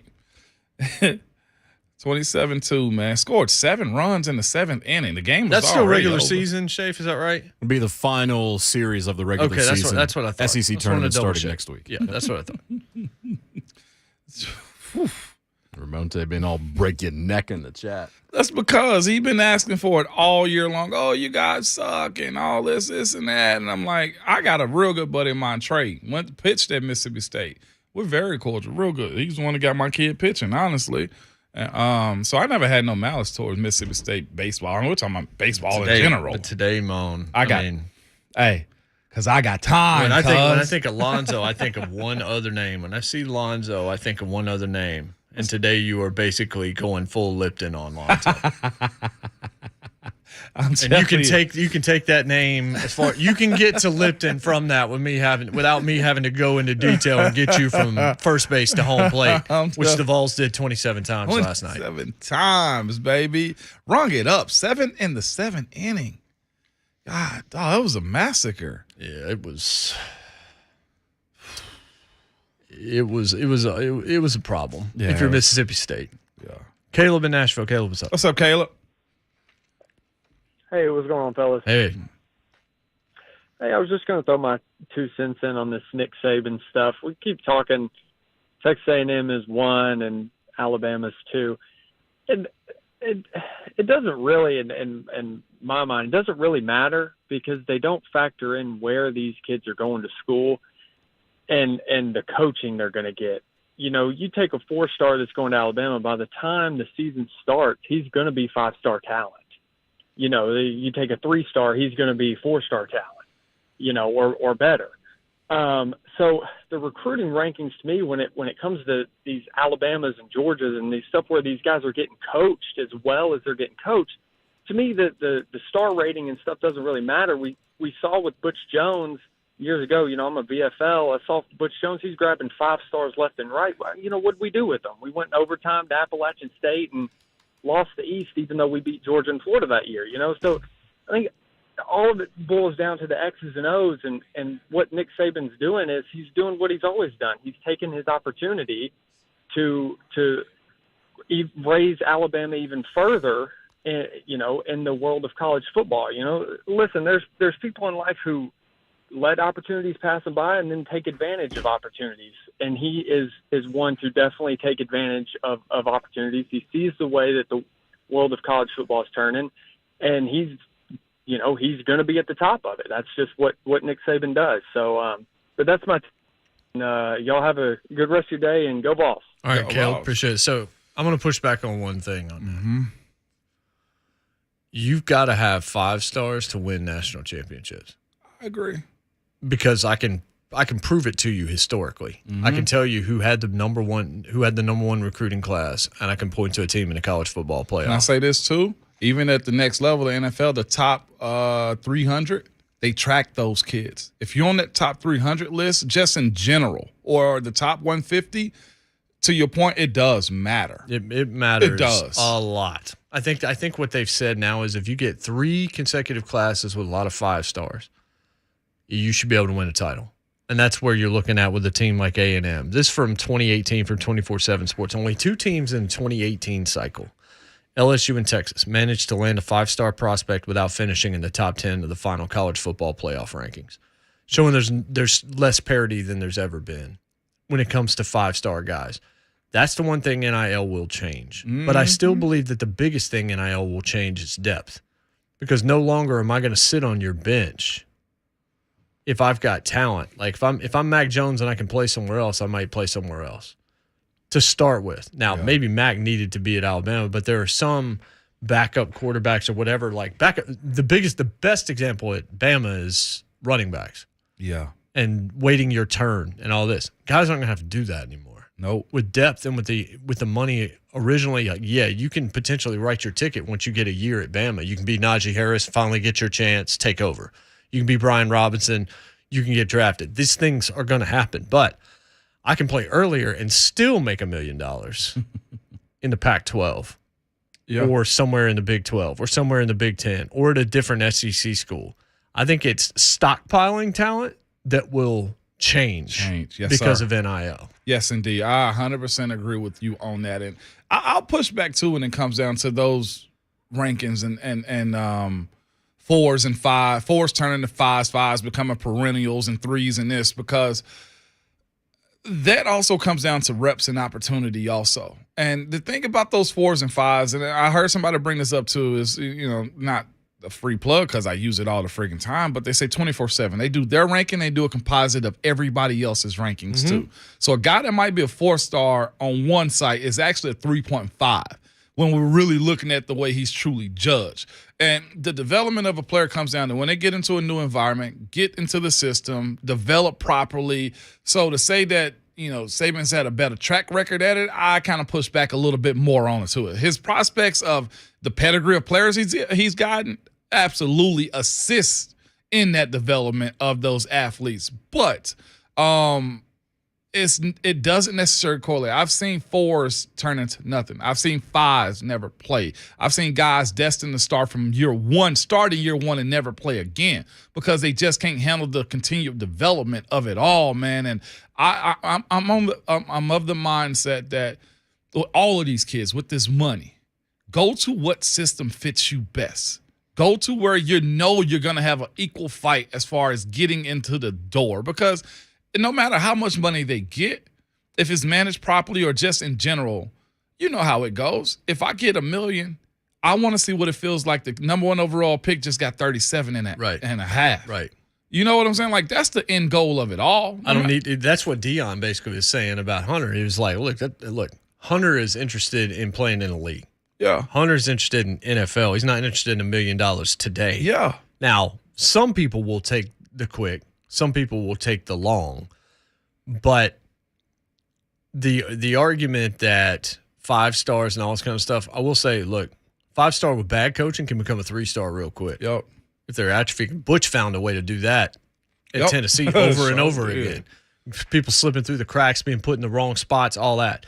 Back to that 24/7 Sports article quickly. It says, between the 2017 and 2018 classes, Georgia, Alabama, Clemson, and Ohio State accounted for 53% of all available five-star prospects.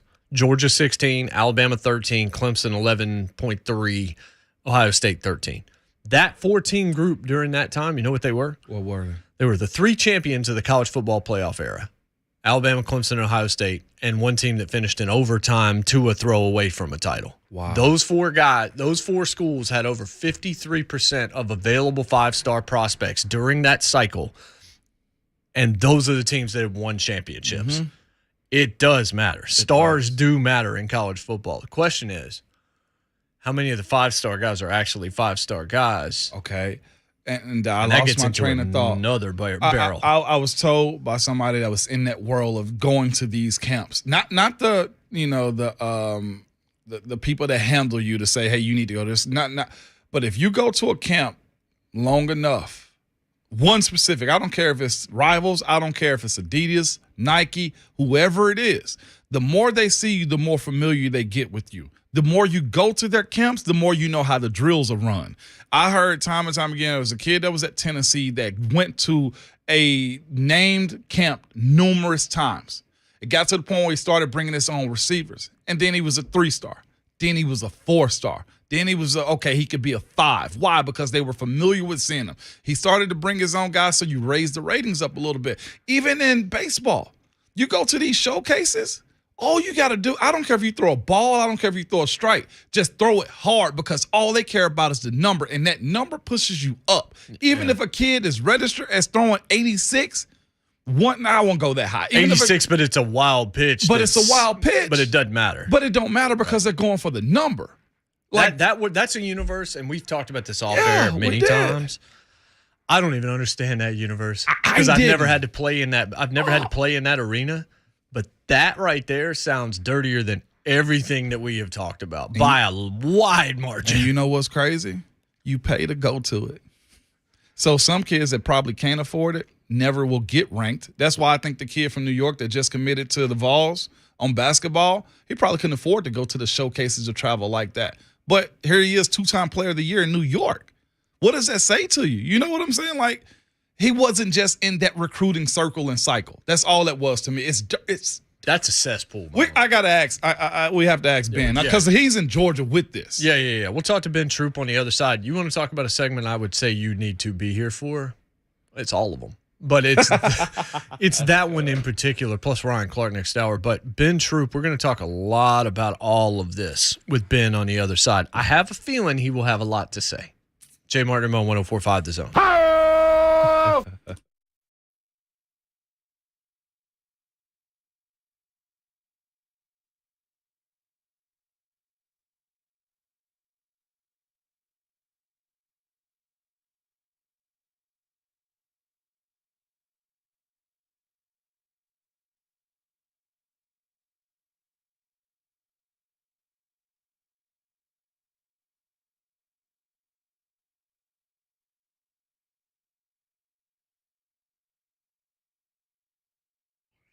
Man, I love a lot of things about Genesis Diamonds, but one of the things I love most is the fresh jewelry, the new diamonds. And the reason I know that they're new is because when we go in there, my wife can tell me real quickly, yeah, I'd not seen that one before. They're always bringing in fresh cut diamonds straight from the world's best cutters.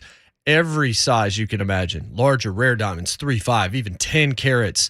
They've partnered with all the top designers from New York and LA, the ones she wants, the ones that you need to get for her. They're on the cutting edge when it comes to what's in style, what's hot, what's new, what's different. The stuff you see in Genesis, you just don't see anywhere else. That's guaranteed. So it's a constantly moving, constantly changing inventory. Always something new selections. That's why they dominate the jewelry scene here. It's why people drive for hours to come to Genesis. They got it all. They got the selection. They've got the quality. They've got unbeatable value, ironclad warranties, white glove customer service, and I mention this every time, from non-commissioned salespeople that just want to help you get the right stone for your situation. Genesis Diamonds and luxury pre-owned Rolexes, too, continually voted the best jeweler, best place to buy an engagement ring. Green Hills and Cool Springs, Genesis Diamonds, they'll get you taken care of.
J. Martin Ramon, 104.5 The Zone.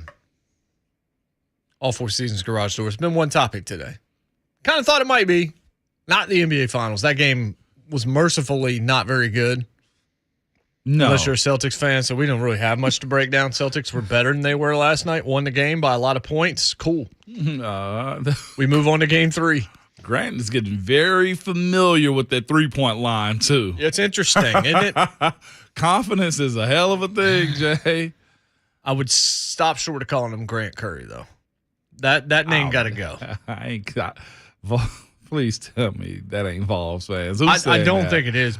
Pat Bev went after Grant on ESPN a few days ago, and he was saying people were calling him Curry. And he made a good point about Grant as we go to Ben here in a second. It was just, he said, look, if they're going to call you Grant Curry and they're going to mic you up, ESPN's going to mic you up, you're going to need to do more than 5 points that night. Yeah. Well, but if Vols fans would have said that, would you be surprised? I wouldn't have been surprised, no. But if there's a shirt at the Vol shop that says, I wouldn't be surprised if there's a Grant Curry shirt. I'm almost questioning, is Pat Bev about to retire? There's only one Curry Vols fans love. John. I was going to say Chris Lofton, but okay. John Curry? Oh, no. Never mind. I was so off base there, Jay. What show are you even listening What is to? happening right now? We had one Curry. The shooter for us was Lofton. Oh, all right. But Jason went with a joke on the name Curry. That's where you John missed it. Curry, the AD. I know. Okay. I'll get to the caller. All right. Way better than both of you. All right. Ben Troupe is on the line. Ben, save us. Hey, man, at the end of the day, I'm just enjoying it. At the end of the day, people don't understand, man. Fridays, that's them days, man. You've been doing radio all week. Sometimes Friday is just to make it through the show. And the fact that the homie, you know what I'm saying, Ramon was like, listen, I don't know what show I'm listening to right now, man. Try to stay, man. Listen, only people in radio understand y'all boys doing a hell of a job, though. Hey, Ben, I already told you, drinks on me, okay? Hey, listen, at the end of the day, if they want to call the man Grant Curry, he ain't did nothing to make him do that. Give the man a shirt. He ain't, and listen, and I do agree, Pat Bev got a lot to say right now, but if Pat Bev calls CP3 a cone, that might be the greatest insult I've ever heard. He's a cone? And I've heard it all. That was beautiful. Beautiful. What was your cone drill in the combine, Ben?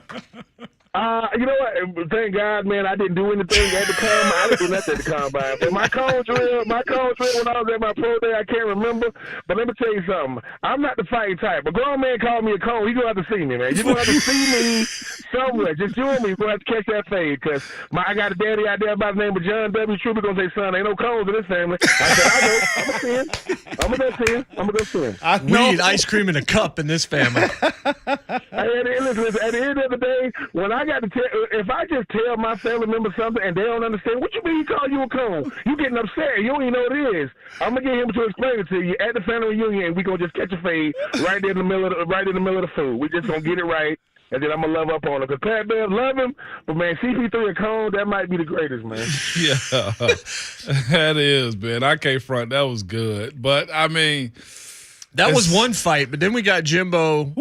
V. Nick Saban. You're an SEC guy, Ben. You're a Florida guy, so you're watching this with popcorn, just like Moan is a Tennessee guy is watching it. How do you feel about what you've heard from these two guys? These two, one of them's 50 and one of them's 70. I love it. I love it for the simple fact that, look, we don't have enough coach rivalries in football anymore. Everybody's too buddy. I mean, coaches act as if they got to go out there. Look, I was blessed enough to get coached under Coach Spurrier for 2 years. He was a trash talking specialist. Like, he was like, well, look, I'm gonna say something to the other guy just to get him about me. But I will say this: I do agree with Jimbo.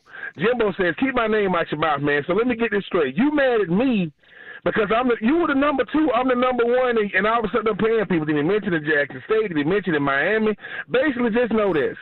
2 things we know about a guy with Nick Saban. Nick Saban has a lot of Aaron Rodgers in him. If you ain't giving him no pub, he gonna give you something to make you talk about him. But if you ever did anything wrong about Nick Saban, you better hope it don't come out. Because, my God, he was telling on everybody, and he's still number 2, and I appreciate a guy in Jimbo. Everybody had a former boss that know one thing. You can't talk trash about the former boss until you get a new position. But I enjoyed it. I enjoyed it. It's going to be much to do about nothing at the end of the day, but SEC Media Days, people, will be lit. I hope that the Aggies and the Crimson Tide have the same day. Mm-hmm. Me too, man. So, Ben, you're in Georgia, man, which is a hub for just all things sports, recruiting from baseball to football. Y'all in between Florida, you're in between the Carolinas and Tennessee, and Bama's on the other side. So y'all get a lot coming your way. One thing I want to get into before we go back to Nick and Jimbo is this, man. These recruiting agencies and sites, whether it's 24/7, Rivals, Scout, Prep Max, whoever, man. How do the rankings work when it goes down to guys getting stars? From my understanding, you can be very familiar and your stars go up. If you're frequent 1, you'll be a 3 on 24/7, but you'll be a 4 on Rivals or something like that. How does that work, and how have you seen that actually dirty up what recruiting is also? It really is a dirty game, and people don't talk about that enough. I think the main thing about the stars is, you know how you see the young boys on social media saying, I got my 20th offer, and they'll put all those offers? That help your stars go up because, football ain't like AAU basketball. We don't know where a lot of these kids are coming from. All of them ain't coming from prestigious high school. So what happens is the 247s and the prep, so what they do is they trying to discourage these young men. They really doing that because, it's all about the 5-star, the 4-star, and all this other type of stuff. It's like Deion Sanders said. Look, man, he said, Deion Sanders, I could make a call and add 2 stars to a young man's name because that really be happening when we be controlling these sites. So I think what happens, the main thing is, I be telling these young boys, if you're getting offered to go to college, that was the goal. It ain't the star. Are you getting offered to go to school? Because I got a nephew that's going to the 10th grade. This boy be telling me all the time, Coach. He's like, I got to get my stars. I said, no, man, no, you don't. Don't get caught up in the game because what happens is you think the stars is gonna have something to do with your playing time. If you can't get no trust in those coaches, you gonna just be another dude. You're gonna be 1 of 25, go to school, get a good degree, never get no burn. You want to play, so I be telling them every time you turn around, you got a new site. Don't go to those sites. Don't worry about it. Just go control what you can control. But yeah, as far as the stars game, it's a dirty game, people, man. With all these documentaries coming out, they need to do one about that because it's nonsensical. I called them Russian nesting dolls during the break because I was just like, the doll where it's like you take one off, then there's a smaller one and a smaller one and a smaller one. There's always somebody else because it's not just the recruiting services and then everything else. It's everybody wanting a cut, and then it's the kid that's left ending up feeling like this is the problem I have with all of it, Ben. It's just like it feels like the kids are set up to be the villains in a system where there's not any enforcement on what's going on, and they're not doing anything wrong, but there are pariahs all over these kids. Absolutely, and it's not going to stop. Like they're catering to these kids' interests, and they know that when it comes, to these kids, the one thing they got against them, it's perception. They know it's the perception of a thing more than it's actually the thing. I'd be like, look, it's great to have 50 and 60 offers. You're gonna pick one, and what happens is you think because I had all these offers and it don't work, I go to the transfer portal. Look, unless you are a need position, when I say a need position, unless you are a quarterback, unless you are a premier pass rusher, unless you are a premier left tackle, you may go into the portal and never come out because either the school you came from don't want you no more, and the school that wants you, you don't want them. It's a dirty game, people. Pick a school, deal with the result, and live with it. So as far as Nick and Jimbo go when they're talking about it, you hear a lot. I say Nick Saban lost me when he said we were in second place. That was very telling about what he was saying. But also Jimbo lost me when he got very personal, calling him a god and you got dirt underneath your nails and all those types of things, man. With all of what they're saying, what does it actually come down to, Ben, when it comes to what the argument about NIL and recruiting is? I think for me is both the guys are telling the truth, right? Both guys are making good points. They really, really are. But this is the thing, right? What else does Jimbo have to be able to outdo Nick Saban? I can only beat you in recruiting. I beat you last year on the field, and I still ain't make it to Atlanta. Mm-hmm. So my perception game is winning in recruiting. As far as like Nick Saban, come on, man. I am never going to feel bad for a dude that's the best at everything. He makes the most money in recruiting. He has unlimited resources. He's the highest paid coach. And you at Alabama, man, you got unlimited everything. NIL is not about the powers that be. It's about the schools that we don't know about. NIL is not about Arch Manning, who's going to get definitely going to get a seven-figure deal when he goes to a school, and that has more to do with his last name than his game, because I don't even know how good he is, but I know he's the number one. This comes down to this. NIL should be this. Coaches get free cell phones. They get free cars. NIL should have it got to have a base. It don't got a base right now, because I work with the Gators Collective down there at the University of Florida, and all I do is I try to serve as a mentor to these young people. Most of the athletes at Florida are not with NIL deals. So this notion of we are still talking about the exception. Let's get to the rule of this thing, and if TSU and places like Fisk University, if they ain't got NILs, don't talk to me about no NILs. Who don't know who Arch Manning is? Who don't know who, Jordan, the Jordan kid that's going out there, the freaking USC. So you talking about the Blitnikoff winner? You talking about Arch Manning, the grandson of Archie and the nephew of Peyton and Eli? We got to get to talking about the kids who wanted to go to college but ain't really getting anything, because at the end of the day, everybody should benefit something. If you can recruit me, you can find a way to put a couple dollars in my pocket. Yes, 100%. So when it comes down to the game of Saban saying, well, when they get on campus, then we can pay them then. And, the idea that Jimbo doesn't know how they got the best recruiting class as far as overall stars go. Where are you sitting on saying, prove it to us before you get it? Or is it, well, you ranked me before I get to campus, so give me what you think I'm going to be owed? What side are you on? I'm on both sides, but I think you have to do both. Think about this, Rome. You got to do both, right? So you mean to tell me Bryce Young just happened to get this big deal, and he came behind Jalen and Mac and Tua? No, you knew you were going to get him. This is what coaches say. Coaches say we aren't involved in the deal. They never said they didn't know about them. Oh, they know about what's coming. They're just not involved in it, right? Because the same Nick Saban was talking about what Bryce got at SEC Media Days. How you know what Bryce going to get? You shouldn't even be involved. I'm telling you, at the end of the day, it's a dirty game. Look, and I'm going to say this. For everybody has something to say about Tennessee putting the money in the McDonald's bag, okay, so now we just took the money out the bag because you're still doing it? See, and that's all I'm saying is this. If my alumni and my boosters have to have more money than your boosters, you getting mad at me. I don't know what they got in Alabama, but I know they got oil money in Texas. You not gonna have more money than those boosters out there, because Texas A&M was 1, Alabama was 2, Texas was 3. Yeah. Texas was 3 in recruiting. Nobody's saying a word. You know why? Because Texas can't beat Alabama. So that's why if Georgia was number 1, Alabama wouldn't have said a word. You know how it comes down to this, Rome. As long as the guy that's beating me ain't a person, if you beating me and I respect you, I ain't got a word to say to you. But if I don't respect you, I'm going to try. Because what Nick Saban think you going to do? If they go and investigate Texas A&M, you might as well set up an investigation unit at Alabama, because they get number 1 to number 2 recruiting every year. Look, I think it's fair game. I just hope that everybody, I hope that these players get what they deserve at the end of the day, because colleges are supposed to, all these people talking about they get a scholarship. Look, man, I went to school with a bunch of people that had academic scholarships, and when their day ended, my day began. Don't get to talking to me about no amateurism just going out the window. What, 2 years? Get out of here with that nonsense. Give them what they deserve. I love the Jimbo and the Nick Saban feud. I think you need more of it, because it's buddy stuff. Come on, man. Everybody know that anybody that coached under Nick Saban could do a tell-all book, and it would be a bestseller, starting with Lane Kiffin. Ask Lane how you feel about coaching under Nick Saban. And look, I think the funniest thing was this: a narcissist calling another person a narcissist. Yeah. That's the funniest thing. I'm like, Jimbo, are you serious? I love it though, man. I really, really appreciate it, because everybody needs to get the vent sometime. And hey, man, it's like my daddy used to say, hey, he came at me. I ain't say nothing about this man. He came at me, so I'm just responding to what he said. Ben, we know what Nick was doing. What Nick was doing was what you were talking about with the oil money. Nobody's competing with oil money in Texas and at A&M or with the Longhorns. This is Nick basically telling, hey, deep pockets in Alabama.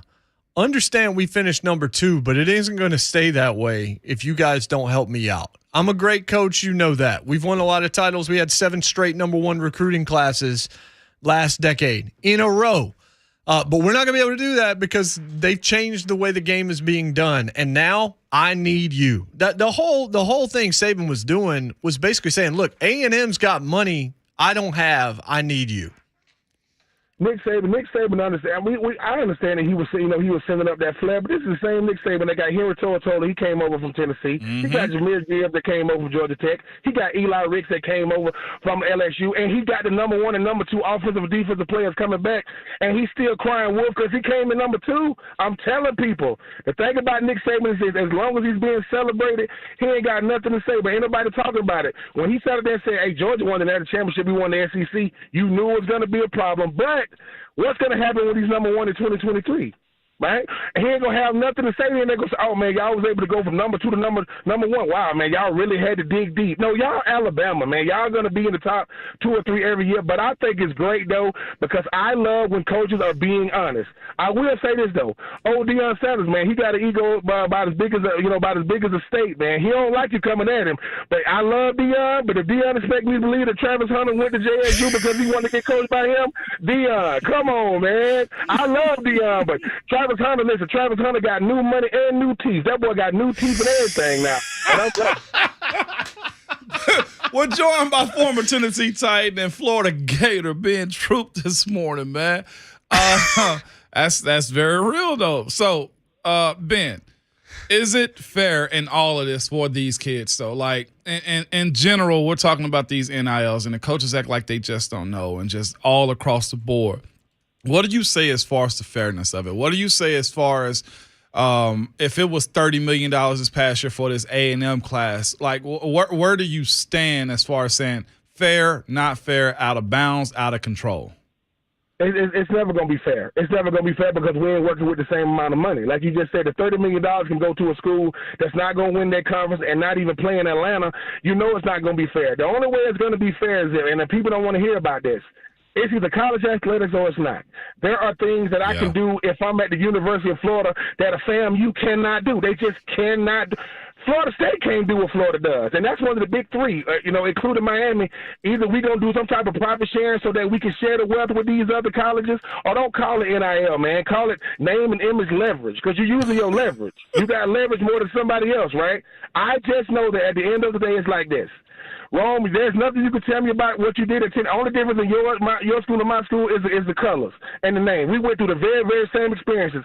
Go talk to a person at TSU. Go talk to a person at MTSU. Go talk to a person at Austin P.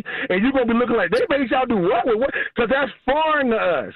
That's foreign to what happened to them. But at the end of the day, these people can go to the league. They can still go on to have great careers. I just say give them a base, man. Every school has an apparel deal. Give them some type of some type of stipend or whatever to do with it. Every team has some type of local supermarket. Give them some type of gift card. Every team has cell phone deal. I'm talking about giving everybody's. It's like a package for being at this school. And then once you do that, we start talking about the compensation, because everybody listen. Like my daddy say, and I know I'm giving my daddy a lot of references this show. It comes down to this.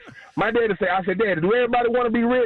He said, no, son, people just don't want to struggle. Yeah. And that's all it really comes down to. Give me something, some type of financial literacy class. Give me because look, man, hey, at the end of the day, a $10,000 sound real good to me if I ain't never had no money. People I don't care nothing about no Arch Manning. We don't live in the same circle, but no, it is definitely unfair, because if a wide receiver coming from Pitt to USC can get $3.5 million, and the only reason why we know who he is because somebody said his name long enough, we didn't know who the Blitnikoff winner was. No. I think it's crazy when you got a bunch of receivers. If I would have said that the 2022 draft, the number one receiver was going to be Drake London, people would have slapped me in the face. Yeah. But it was him. So all I'm saying is let's make it fair across the board, and don't act like we can't come with creativity. These coaches, man, they got too much influence to act like they don't know what's going on. Nick Saban, instead of crying about being number 2, make sure every athlete in Alabama, gymnasts, females as well, get something, and then we can have a real discussion. That's one thing Nick did say. He's like, put it in a pot, make sure everybody who's on scholarship get $20,000 to $25,000. Whoever gets more is deserving of that more. That's one of the few things he said yesterday. I was like, yep, that makes sense to me. Yeah. Hey, listen, hopefully they lead the way, Ron. Hopefully, if Alabama lead the way with that, when I see Nick Saban at NC Media Days, I say, Coach, man, you don't know who I am, but I appreciate you making sure everybody gets something, because at the end of the day, if a Nick Saban Jr. went to a school X, I bet you he would get something because of your son. You better look at everybody else the same way, man. You shouldn't have to have famous relatives to get the most money. The only thing that we know, and I think we can all agree on this, Ben, is that Florida's never done anything underhanded at all. Oh, listen. With our 30 for 30 documentaries, we're going to have the Urban Meyer series. We're going to have the Tank Black. They just got to get the guys to agree on camera. I mean, I love the Freak, but listen, when he was with the Titans, he was telling on himself. He might as well tell it again so he can make him the money for it. That's too real, Ben. Ben, thank you, brother. Never mince his words. I love it, Thank Ben. you, brother. Hey, man, I appreciate y'all boys, man. You too. Go Vols, man. I'd put him on mute so oh, he can't. okay. He couldn't hear me. He ain't lying. I'm exhausted. He's not lying. I told you he would speak faster than Jimbo. And I love it. I love it. You just set him up and you just it's like a ripcord. Just, let Ben roll. It's a toy that can go through an entire house. Oh. Kevin Harlan said, slow down. That's Tasmanian Devil. Ben Troupe with the belt high catch. Yeah. 615-737-1045. That's a telephone number. We'll finish up the third hour. I'd say we recap it, but I need to listen to it again. I needed somebody to transcribe it. Yeah. I'll pay you an NIL deal if you can transcribe Ben Troupe. You can go watch the stream later where everything's transcribed. If it's on mute, we can see how it turns out. That's going to be a disaster. He could definitely be an auctioneer. I like listening to him because I do too. He's got real good points. His dad's a smart guy too. His dad. I'm just going to tell you, man. If he got new money and new teeth, maybe you need to take that new teeth and use it to get his mom a house since they're all rolling in that small apartment. Did he really get new teeth? I got to go look at this I page ride now. with Ben. I ride with Ben. Ben, no, he's in the mix when it comes to We that stand with recruiting. Ben. We stand with Ben. This is a Ben Troupe stand account. We are Ben's Troupe. J. Martin Ramon, 104.5 The Zone. That was good.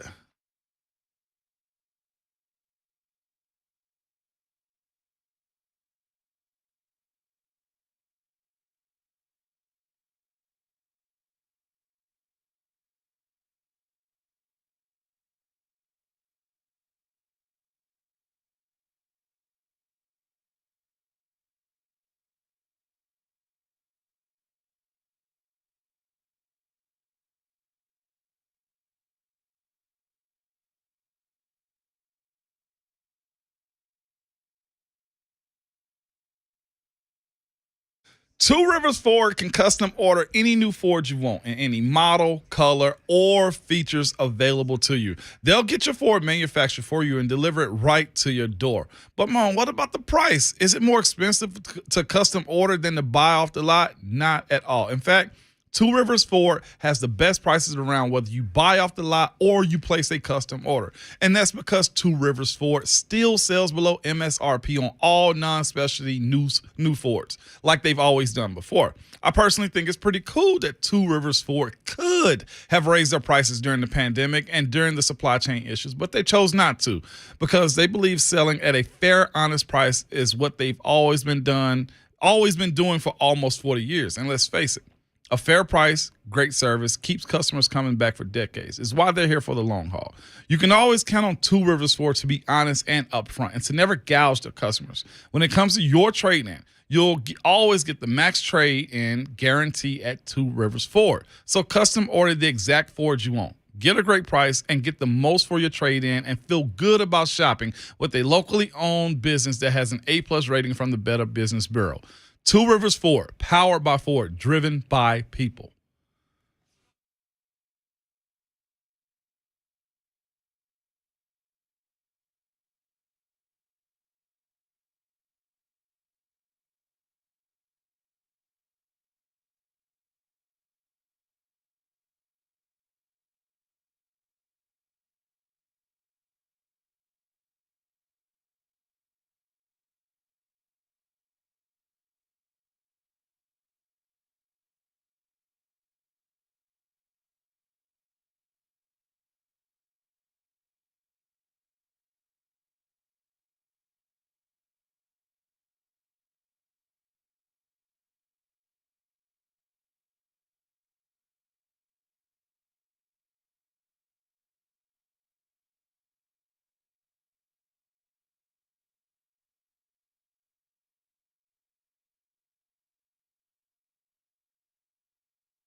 Some people think they're God. Go dig into how God did his deal. You may find out about a guy that a lot of things you don't want to know. We built him up to be the czar of football. Go dig into his past, or anybody that's ever coached with him. You can find out anything you want to find out, what he does and how he does it. And it's despicable. Man, there's enough. There's enough despicable to go around there, Coach. It is. Let's see your deal at A&M. Maybe we just call him Gru, Despicable Me. That's what I was thinking. It said Despicable more And than the movie. well, he was a minion, and now he's Gru.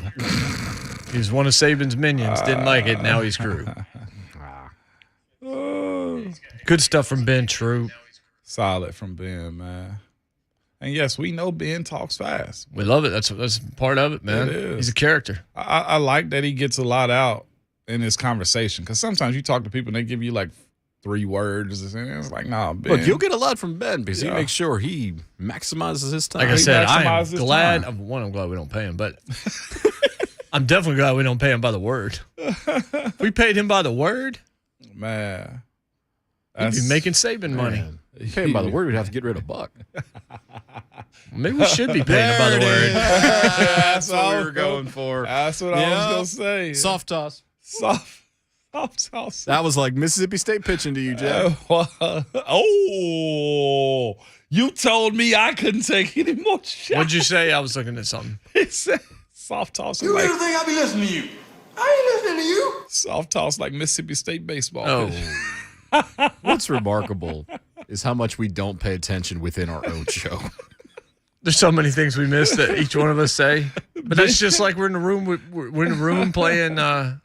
We're playing Mario Kart or something. I catch about 50% of what you say. I laughed right there, and I ain't think that joke. No, I'm joking. What y'all do? See? There he is, man. What happened? Good conversation with Ben on this Friday, though. I need to find out if Hunter actually got new teeth. I need to know. Like you said, Ben, what Ben says is probably law, man. He's in that circle of recruiting and the know-how. I didn't realize Javon said some stuff about Florida that was very interesting. No, I didn't either, actually. Did you know that, Shafe? Anybody? I'd love to know what Javon said about Florida and their collections that they were given down there. I mean, what Miami went through. I mean, let's be real. They had a whole documentary on the U. Them boys are partying and living it up, man. That's South Florida. That's what they're supposed to do, I guess, when given that amount of funds. Somebody sent us a tweet. A few people, actually. One said, that was my first time listening or hearing Ben. John Brown said this. That was epic. His words were skipping like old Skip's pitch at First Tennessee Park. Old Skip. Skip. Skip. Man, Ron got rolled from 6 to 6 yesterday. I know he got to be tired, boss. Best thing, you know, the best thing that happened for Ron Slay yesterday. What's that? Nick Saban and Jimbo's press conference at 11. It was because it took a lot of shots. It wasn't all the time to slander Slay the way he deserved to be slandered because Jimbo over slandered Nick Saban. Fourth hour of the show's coming up next. 615-737-1045. 25 minutes from right now, Ryan Clark of ESPN, of the Pivot, of everything else under the sun. Remember what he said about Derrick Henry a couple years ago? Mm-hmm. Looking forward to asking him what he thinks about this whole situation about contract extension and what he thinks of A.J. Brown and what he thinks of NIL because he won't mince words either. All that's coming up. J. Martin Ramon, 104.5 The Zone.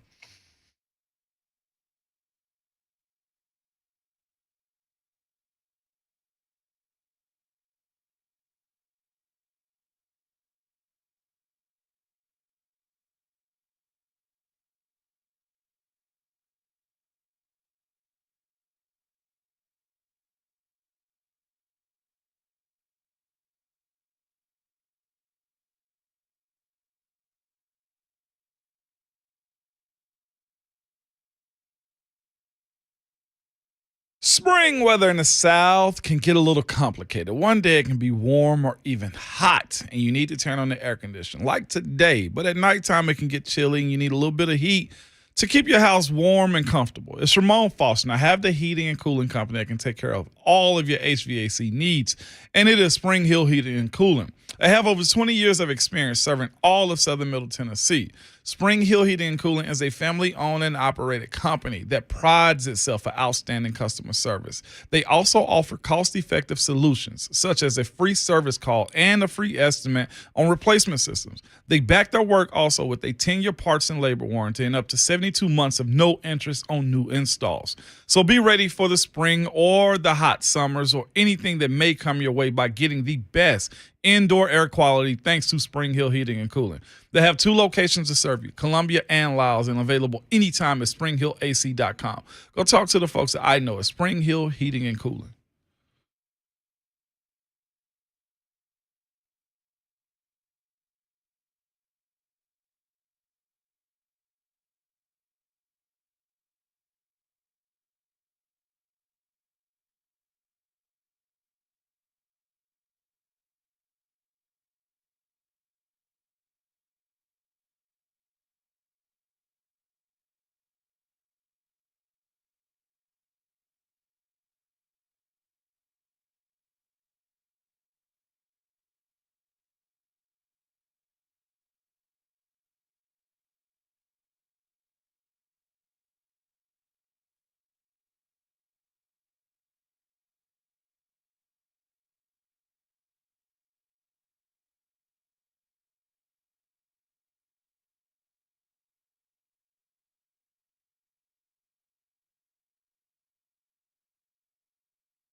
9:03, good morning. I'm Jonathan Schaefer. PGA Championship underway right now. Rory McIlroy will take to the course in the afternoon. Justin Thomas right now, he's out there, and he's able to tie Rory at the top of the leaderboard, 5 under for the tournament so far.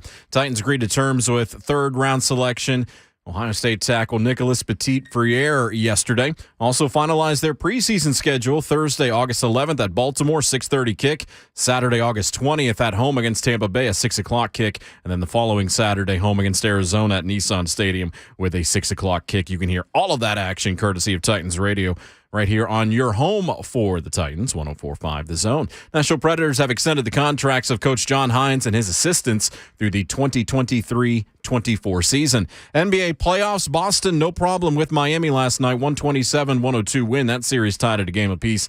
Dallas at Golden State tonight with an 8 o'clock tip. Warriors lead the series 1-0, and they'll be in San Francisco. Lightning defeated the Florida Panthers 2-1. Tampa Bay leads the series 2-0, taking both the games on the road. Blues defeated the Avs 4-1. Series tied at 1 game apiece in the Stanley Cup playoffs. Baseballs demolished Mississippi State 27-2. Vanderbilt fell to LSU 13-2.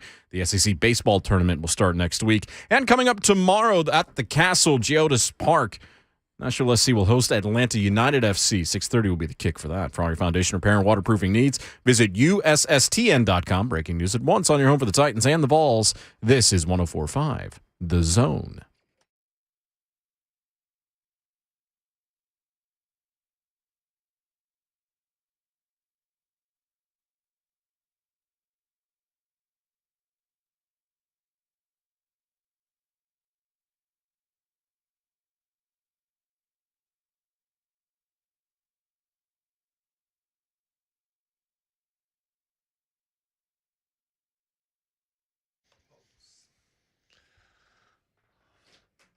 Fourth hour, hashtag fastest 4 hours in radio is here. It's upon you, upon us. Blessed to bring it to you courtesy of All Four Seasons Garage Doors in Nashville. Hold up the foes. This is the final hour of the week of J. Martin Ramon. Saw Will Bowling, too, speaking of which, recently. Yeah, he still works here. Who knew, right? Yeah. Is he up right now? What y'all think? No. Definitely not.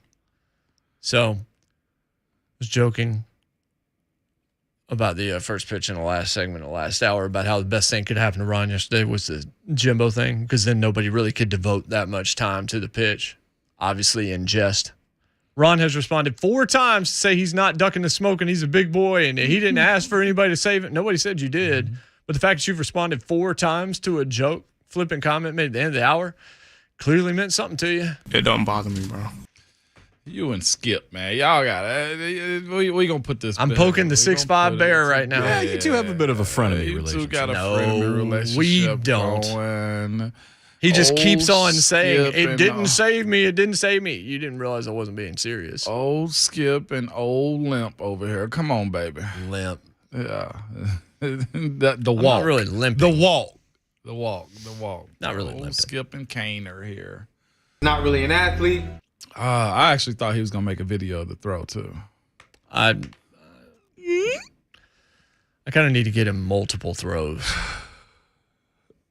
to have fun. Oh, with. yeah. It's all in jest. For sure. It's all in jest. I'm just glad my throw wasn't bad. Actually, again, I told Ron, I was like, were you joking or were you serious? He said yesterday, too, that he was serious about his throw. Yeah, I don't think that. I never believed he took a dive. Why I told y'all, too, why I didn't want to go on the mound. I knew there was a difference on the mound. I thought it was going to go high, and I think he aimed low and short. Young Skipper, the Flipper. That's also a rapper name, too. He got intimidated by the ghost man on first base. Stop it. That was also a balk steal. Oh, it was a horrible balk. The balk was worse than the pitch. Definitely take a base. Definitely take a base. Before we get RC on, Derrick in the extension. Mm-hmm. How we feeling? You giving it up, Jay? Am I giving up the money? Yeah.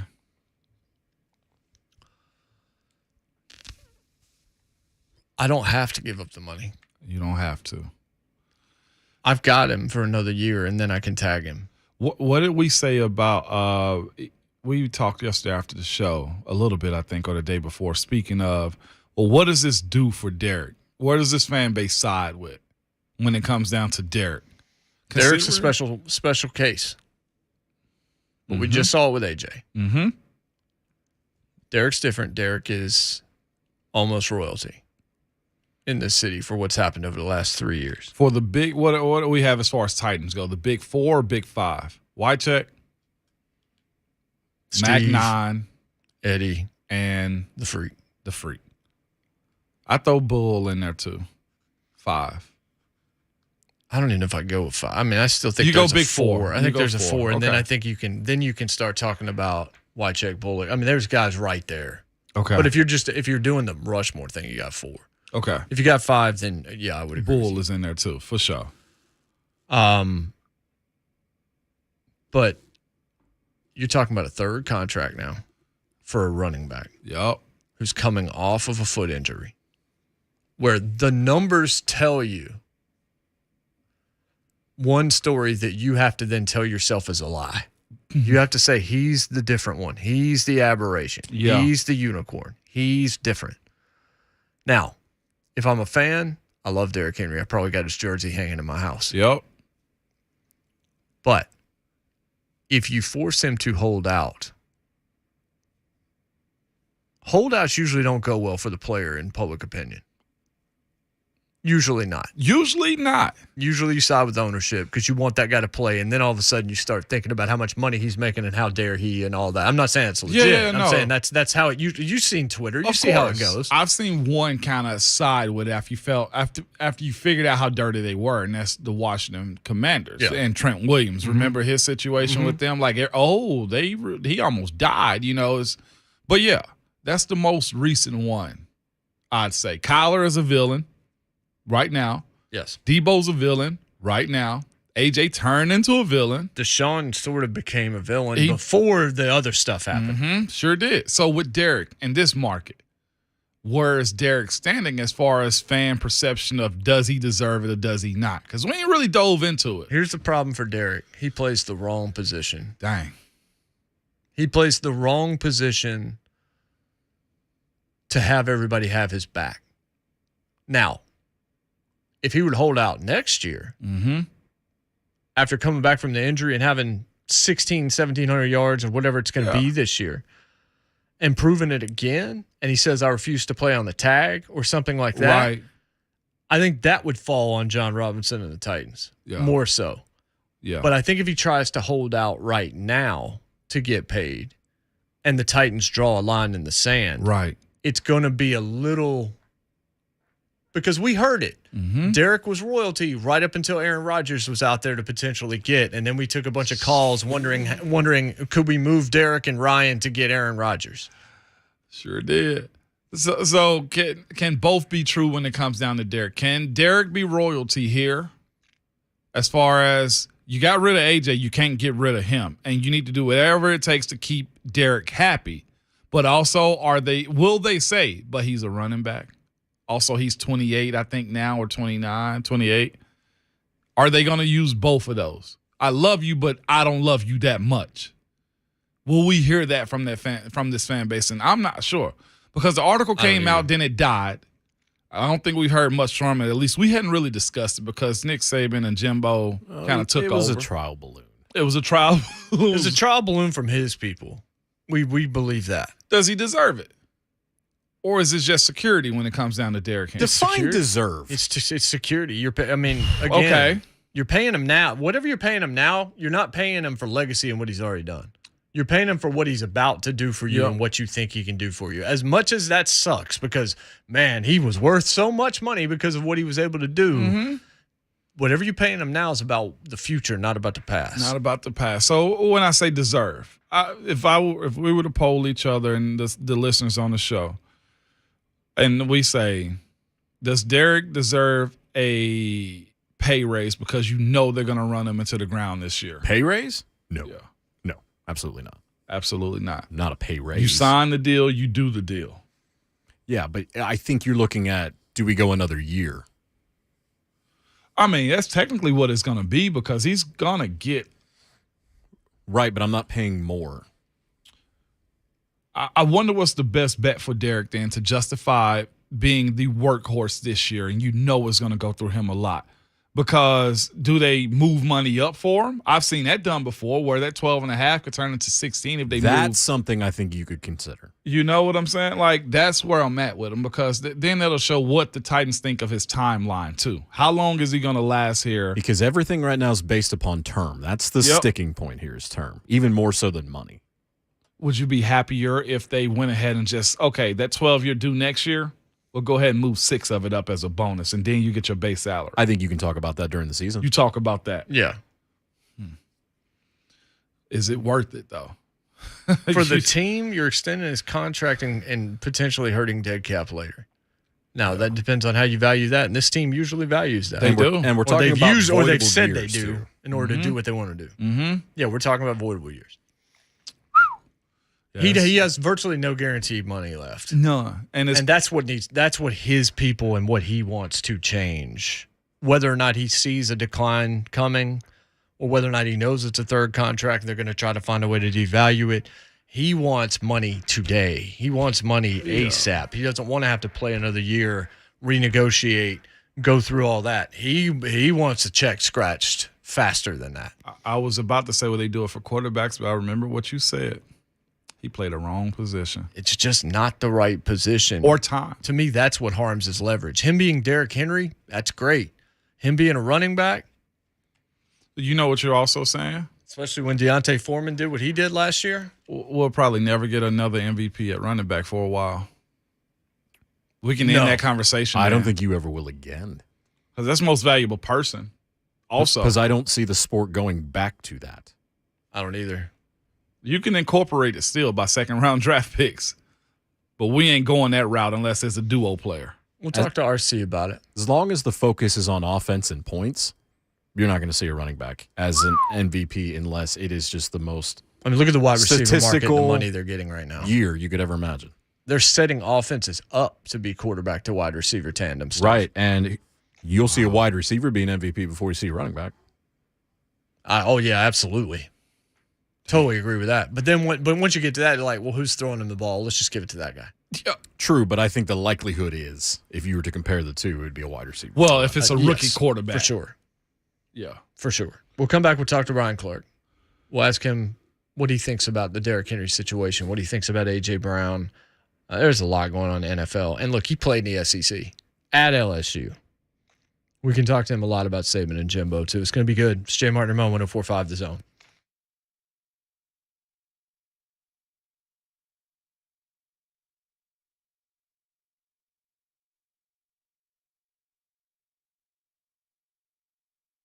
As leaders in disaster cleanup and restoration, the pros at ServPro are prepared for anything, like when that relief valve on your water heater fails, pouring gallons of water into your finished basement. ServPro is prepared for that. Or let's say an electrical shortage in your office causes extensive smoke and water damage. ServPro is prepared for it. Or a musty odor on that new build you just got might indicate you might have a mold problem. Guess what? ServPro is prepared for that. You need a lot more than help sometimes just cleaning up, and that's why ServPro is your one-stop shop when disaster strikes. Not only do they have the equipment and expertise to clean up damage from fire, water, or mold, but they also offer a variety of construction services, ranging from drywall patching and document drying all the way to complete structure rebuilds.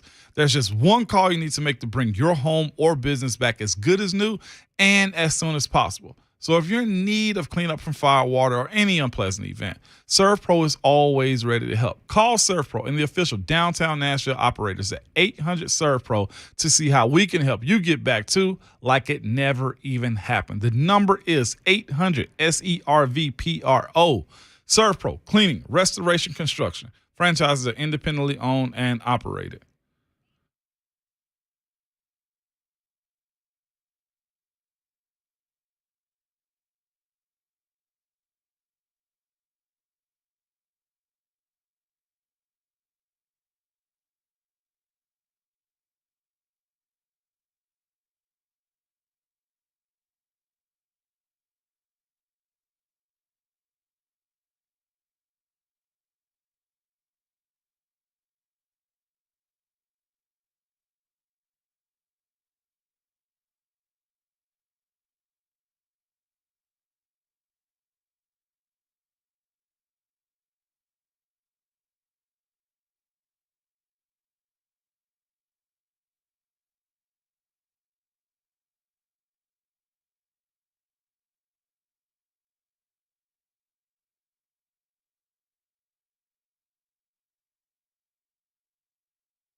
J. Martin Ramon, 104.5 Zone, little Onyx, little slam for you. We'll do some Montel Jordan at the end of the show since it's Friday. Ken in College Grove. Ken, what's up? Hey, man, how you doing? Good. I'm a first-time caller, long-time listener. Well, thank you. We appreciate both. Man, I've got some thoughts on the Derrick Henry piece and trying to understand why it's not mutually beneficial for us to extend him in some form of fashion. Because doesn't it help us in our cap space? And it probably gives Derrick Henry some thought process around one of his main goals this season is to run hard enough that he stays active, stays playing, and potentially gets an extension after this year. Yet if we give him some guarantee money, it takes a little bit out of the equation, and he's going to run even harder because he's not worried about just staying healthy, just to not devalue his stock. I mean, am I thinking through that right? Go ahead, say that again. He was saying get more security so that he will run sure harder. It's like he'll have more inspiration, more motivation if he's paid. Yeah. I think I will say that it gives him more comfort. It gives him that commitment of paying him more. I think will result in the fact that, well, you know what? If I go out, I go out. If you don't pay Derrick in the position that he plays right now, you're almost like, well, I got to save myself so maybe I can get another payday. I somewhat agree with that. I definitely think he's trying to set up a scenario where he stays here. I don't even know if it stays, Jay. I think he wants to be here for a few years. I think he just is of the mindset that I just need more. I think the subtraction of AJ and the uncertainty of what the passing game is going to be, say his camp says, and maybe they went to Derrick. Derrick didn't even think of this maybe they went to Derrick and say, with AJ being gone, you got Bobby Trees who's new. You got Traylon who's new. You also got NWI who's still carving out a path for himself. Who's going to be the workhorse for this Tennessee Titans offense? You are, Derrick. Mm-hmm. So it's my job as your agent, your representation to try to get my client more money. Mm-hmm. And he's the only one right now in that world that can kind of command it. Look, where are we as far as running backs go? Kamara, was he injured a little bit last year? Very dynamic. We haven't talked about Barnwell's article. Well, yeah, you brought that up. He was talking about several guys.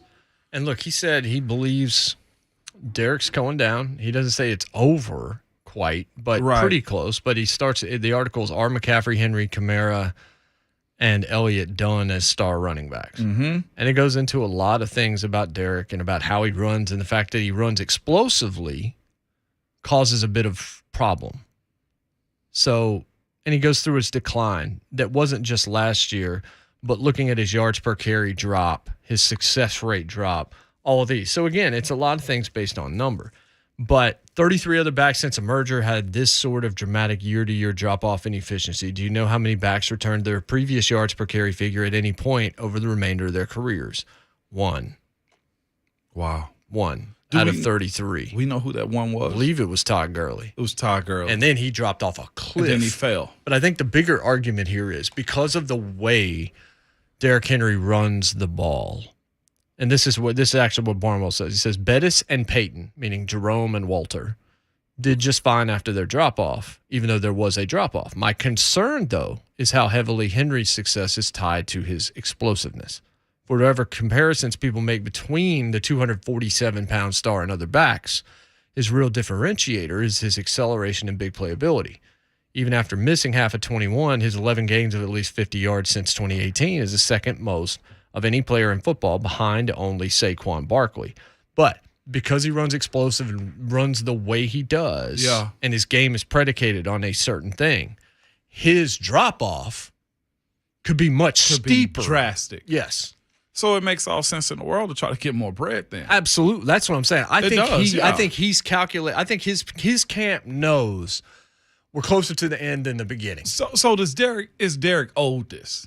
If I was to ask you this, is Derrick owed more money? Gosh, that's such a hard question because in a pie in the sky vacuum, yes, he is for what he's done and what he means for this community and what a great teammate he's been and all that. But as a business answer, no. Okay. I think both are fair. And it goes down to trying to settle on what's most appropriate. Like I said, do you give him new money? I think you probably move some guaranteed money up. Signing bonus Yes. Before the season starts. So if he's 12.5 this year with a 6% dead cap, and if you move that up to, let's say you move next year's money up to $6 million, $6 million of that. That makes now his cap for next year $12 million to release him or to cut him, I think, if I'm not mistaken. We're already look. We got to look at Tannehill because I think there are guys right now that are playing for their careers in Nashville. Careers, yeah. Tannehill's one. Yep. Derrick might be one. Mm-hmm. I'll say this too. Robert Woods got to find his way to stay healthy too and not have a setback. And I think all things point that he's going to get a fair shake at it.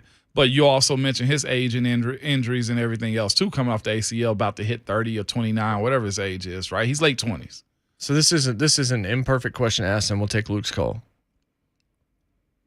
I want to ask the Titans fans that are definitely on Team Derrick Henry right now, in terms of like the last caller and finding a way to pay him and all this, whoever those folks are. If you're on that side, I want to ask you this question. Do you want Derrick Henry as your running back in 2024? Can you answer that question? Wow. Yeah. Because I think that says it all. I think he wants to be here in 23. Yeah. But you're creating a scenario where you are going to have to – it is going to hurt you down the road a little bit when it comes to dead cap. And I think if he doesn't get injured again, he is here in 2023. You really think so? Mm-hmm. If he doesn't get injured, If he doesn't get injured, yeah.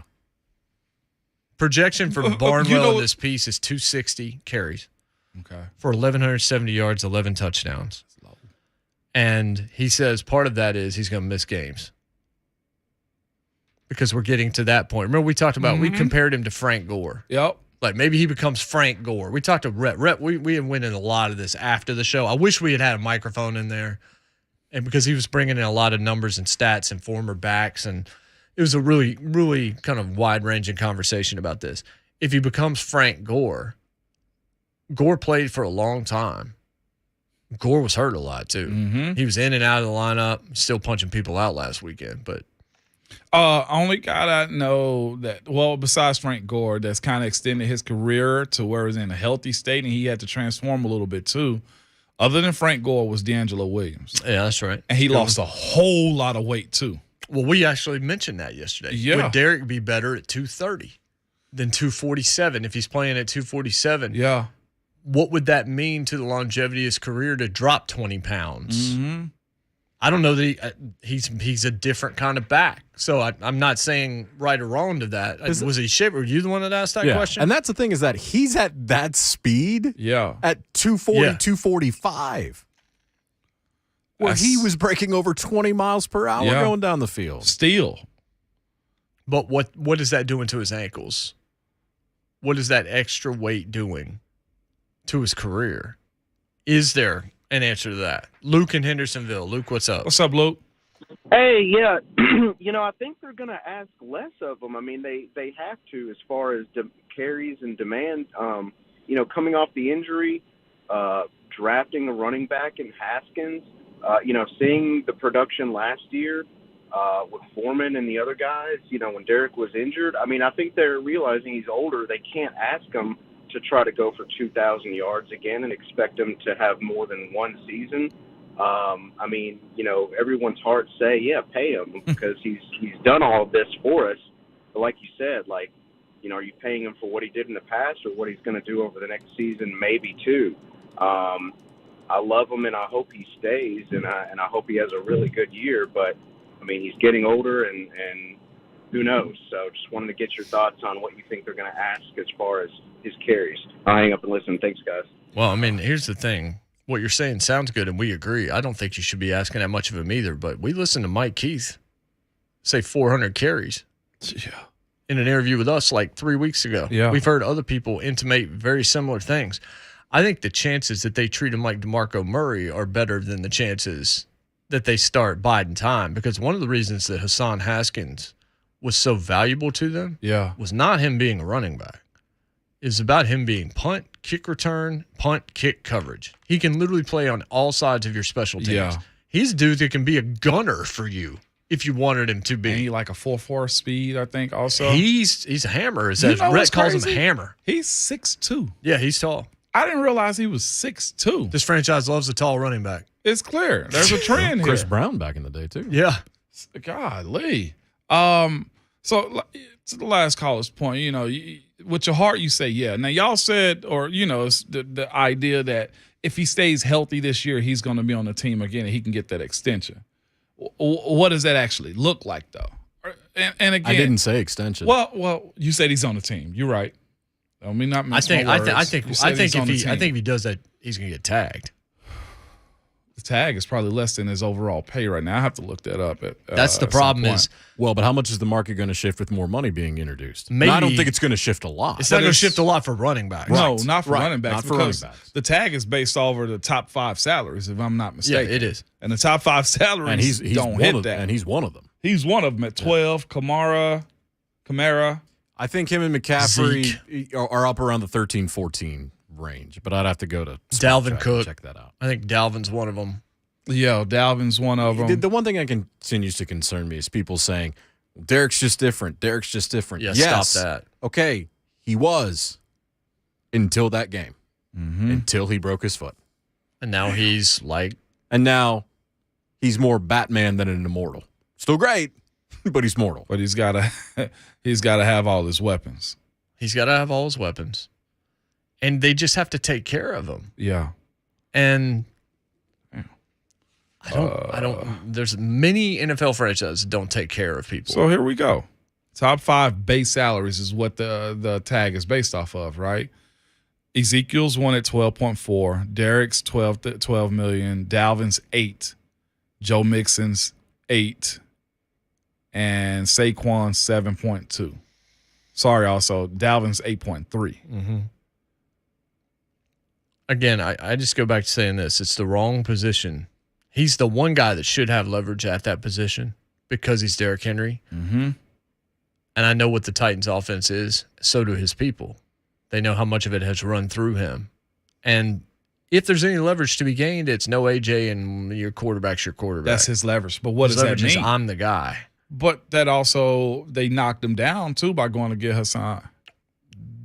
And look, don't think for a second that them drafting Hassan didn't also bump the camp to say, we need to go do something right now. Yeah. I'd love it if they were able to split his time, but the fact that this article come out about, Derrick needing more money or is open to an extension lends me to believe that he's going to get all of the time, all of the reps, because this is the other part of it too. Derrick has always been a war of attrition back. That's the one thing I've always just kind of been like, this offense needs to evolve a little bit better, because to go 30 friggin' reps or handoffs to one guy is asking a lot. In this day and age, yes, it is. It really is, especially when you have Deontay Foreman, who did just as much on less than 10 carries. That's when it becomes very questionable about what are we doing as a team, what are we doing as an offense, and how do we find a way to pay you when I know I found a cheaper option. Well, I want to add one more thing, too, because I don't want any of us to forget this. Before the injury with Derrick Henry, the numbers he were putting up were pretty astronomical. Yes. He had 2 games where he had 3 touchdowns in a game, and he was just going out there and killing it. Yes, you can make the efficiency numbers. The efficiency wasn't great, and he was on target to have over 400 touches last year. 465. Huh? 465. So, remember Joel Corey the other day? Felt sorry for Derrick because of the usage rate? If he comes back from the injury and is even 80%, whatever you want to put of that guy from last year, you still have an extremely good running back. But there is also evidence to suggest through history that you may not have that guy anymore. Mm-hmm. You've gone from having the best back in the league to probably one of the best backs. Top 5. Top 5. Until we know otherwise about the injury. Until further notice. Let me say this too. I ain't gonna say apologize. Let me correct something I said earlier. I always say the fan base sides with the team. And then Derrick, I wanted to know, at least I won't put y'all in it because I wanted to know what side are you on? And we had a tweet that was like, why do you all think fans always sides with the organization? And I just had to say, well, maybe you don't side with the organization and you see it fair. But the majority of the conversation goes towards the one that's never going to move. Well, unless you're Chicago. Well, you bought you got a bunch of gear for your favorite team. For your favorite team. Teams here. Teams always. Players cycle in and out. They transfer out now in college, or they graduate and they go to the pros, and you still love them. But I think it's really easy to look at you and also in my heart have envy for the money that you're already making and see you as greedy. Yeah. And not realize that the organization is making 1,000 times more money. Billions. And is even cheaper. Yeah. And just let them off the hook. Yeah. It's easy to say you're a greedy athlete. Super easy to go to that place. And that's where it usually goes. Doesn't mean everybody, as you were saying, Mo. Yeah. But the usual chatter is what? Is greedy athlete. Yep. All while they've solicited Sunday Ticket, different networks, paid commentators and analysts way more than some players than the average player. And nobody bats an eye. I'm not sure. Maybe you're DirecTV, right? You Sunday Ticket? Has the price gone up? I don't know. I quit paying for it. See? Well, there it is. But the point that I was going to make is good talk. Yeah, good talk. Let's say the quiet part out loud, though. Deep down inside, we as fans kind of resent athletes making the type of money they do. Absolutely. We want to say that we don't. We kind of do. Because we don't understand it. Because we have no concept of it. We have nothing to compare it to. So then we'll see 10, 12, 14 million and go, why aren't you going out there and working as hard as I do for $50,000 a year? Yeah. And here's the thing. That's okay. Yeah, it's because fine. that's entertainment and that's okay. But that's where ultimately the fans will go back to the organization because the organization, again, never leaves. That's the institution. That's the monolith. There's a giant disconnect between the fans and the life an athlete lives. Absolutely. Yeah. Period. You can't. Like, we go to Lee Smith's house, right? Yeah. We stayed at Lee Smith's house when we were down there. And of course, I've been to your place and everything else. And we have jokes about money and all that. But past that, I don't understand the life of a pro athlete. Yeah. I know I know the training and some of those things that go involved and all that, but like I see the opulence because it's right there out in front of me. I see you on draft night with a necklace that costs more than my car. Yeah. And stuff like that. It's real easy for me to take that to a dangerous spot from a jealousy standpoint. Yeah. And no matter what you do, I'm coming after you. And if you take a day off, it's different than the guy taking 3 days off from the factory for no apparent reason or whatever like that. No, you better play. Yeah. And here's the thing. It's nobody's fault. Yeah. It's nobody's fault. That's just the circumstance that's involved in. And there's usually no excuse given to the athlete, too. Because like you said, we go to whoever's house. Heck, we can go to Sappho's, we can go to Lee's, we can go to mine's, we can go to anybody that I know house. And you be like, this is nice. But then at the same day, you know what's in the back of my mind? It's nice, but I got to sustain it. It's nice, but I had to get my knee scoped. It's nice, but I had to break my thumb. It's nice, but I caught a concussion. It's nice, but I lost time with my kids. It's nice, but I lost time at not being able to see my mom before she passed. Like, there's a lot of things that go into those types of things, and the emotions of what we go through is not understood because it's like, well, everybody goes through that. Right. You know what I'm saying? Like, there's a lot that goes into it. There's a huge chasm. There's a Grand Canyon between athletes and regular folks reality. in terms of the life that's being lived. Yeah, and again, that's no one's fault because you can't expect the quote-unquote normal person to understand the life of an athlete. And we've joked around about this after the show and what have you, is that you're learning more what normal life is. It's funny when you catch that glimpse where we have to explain something to you because you've never had to see it before. Yeah. And then you have to explain many things to me, especially when it comes to money and like financial advice. I've never had to deal with that. Mm-hmm. Like, I have no idea what that life is. Scott, we'll take your phone call on the other side and we'll finish up the program. But a good conversation. I know you want to talk about Henry. If you have thoughts, we might be able to get you in. 737-1045. It's Jay Martin and Mo, 1045 The Zone.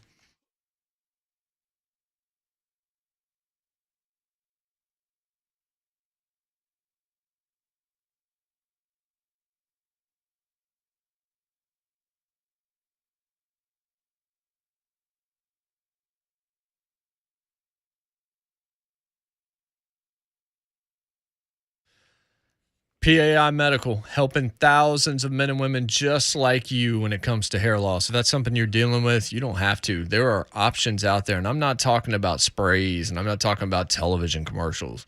I'm not talking about stuff that changes you overnight where everybody knows something's off about it, and maybe you even have a job on NBC to talk about it. I don't know. I'm talking surgical, non-surgical solutions that are your own hair just being reintroduced, your cells being rejuvenated, blood being reused, all sorts of things that actually work, that are tested, that have been looked at for decades, and you've got a company that understands these, a PAI Medical. I know it because I decided my crown was thin, and I wanted to do something about it, so I went there, and I've been thrilled. I'm only about 50% of the way back because it's 12, 15 months before you really get to where you want to be. And that's what you want. It's gradually growing because it's your hair. It's actually growing. It's different. And then when I tell you cost, payment plans that are affordable enough that can fit anyone's budget, there's stuff that you can go in a couple times a week for 20 minutes and you can see thickness and fullness that you just didn't know could potentially be there start to come back. They've been here for over a quarter of a century. I want you to call them today just like I did. 615-376-6010. 376-6010. Talk to PAI Medical. Even if you're skeptical, you won't be after you talk to these folks. Or visit them online, wegrowhair.com. That's wegrowhair.com.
J. Martin Ramon, 104.5 Zone.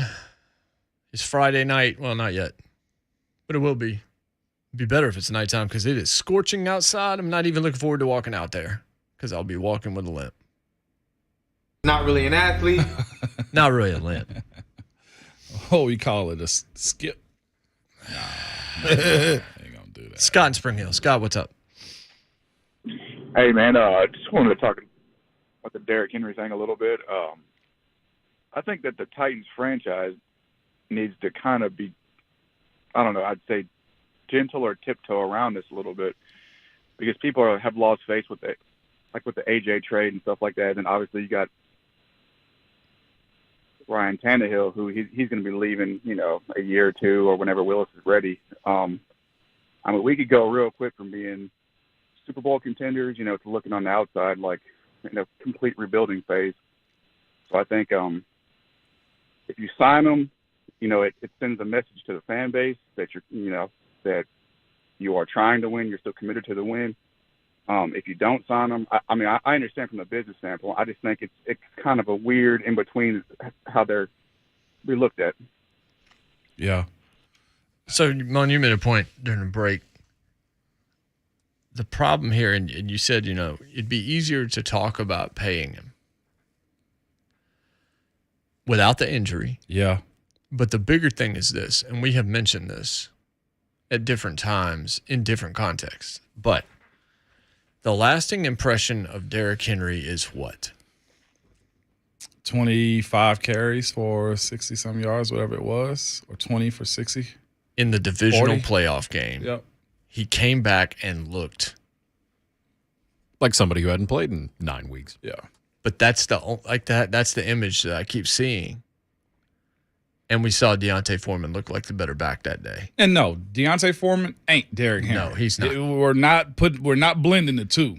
We're just saying the production of what it looks like says that there's more questions because of that. I think it's more of that. It's just like there are question marks around this team from Caleb Farley to whether or not Tannehill can actually get off the mat after what happened to him, to what Derrick Henry is returning to this team in the fall. Like, what guy is this? we got the best narratives it is for this offseason.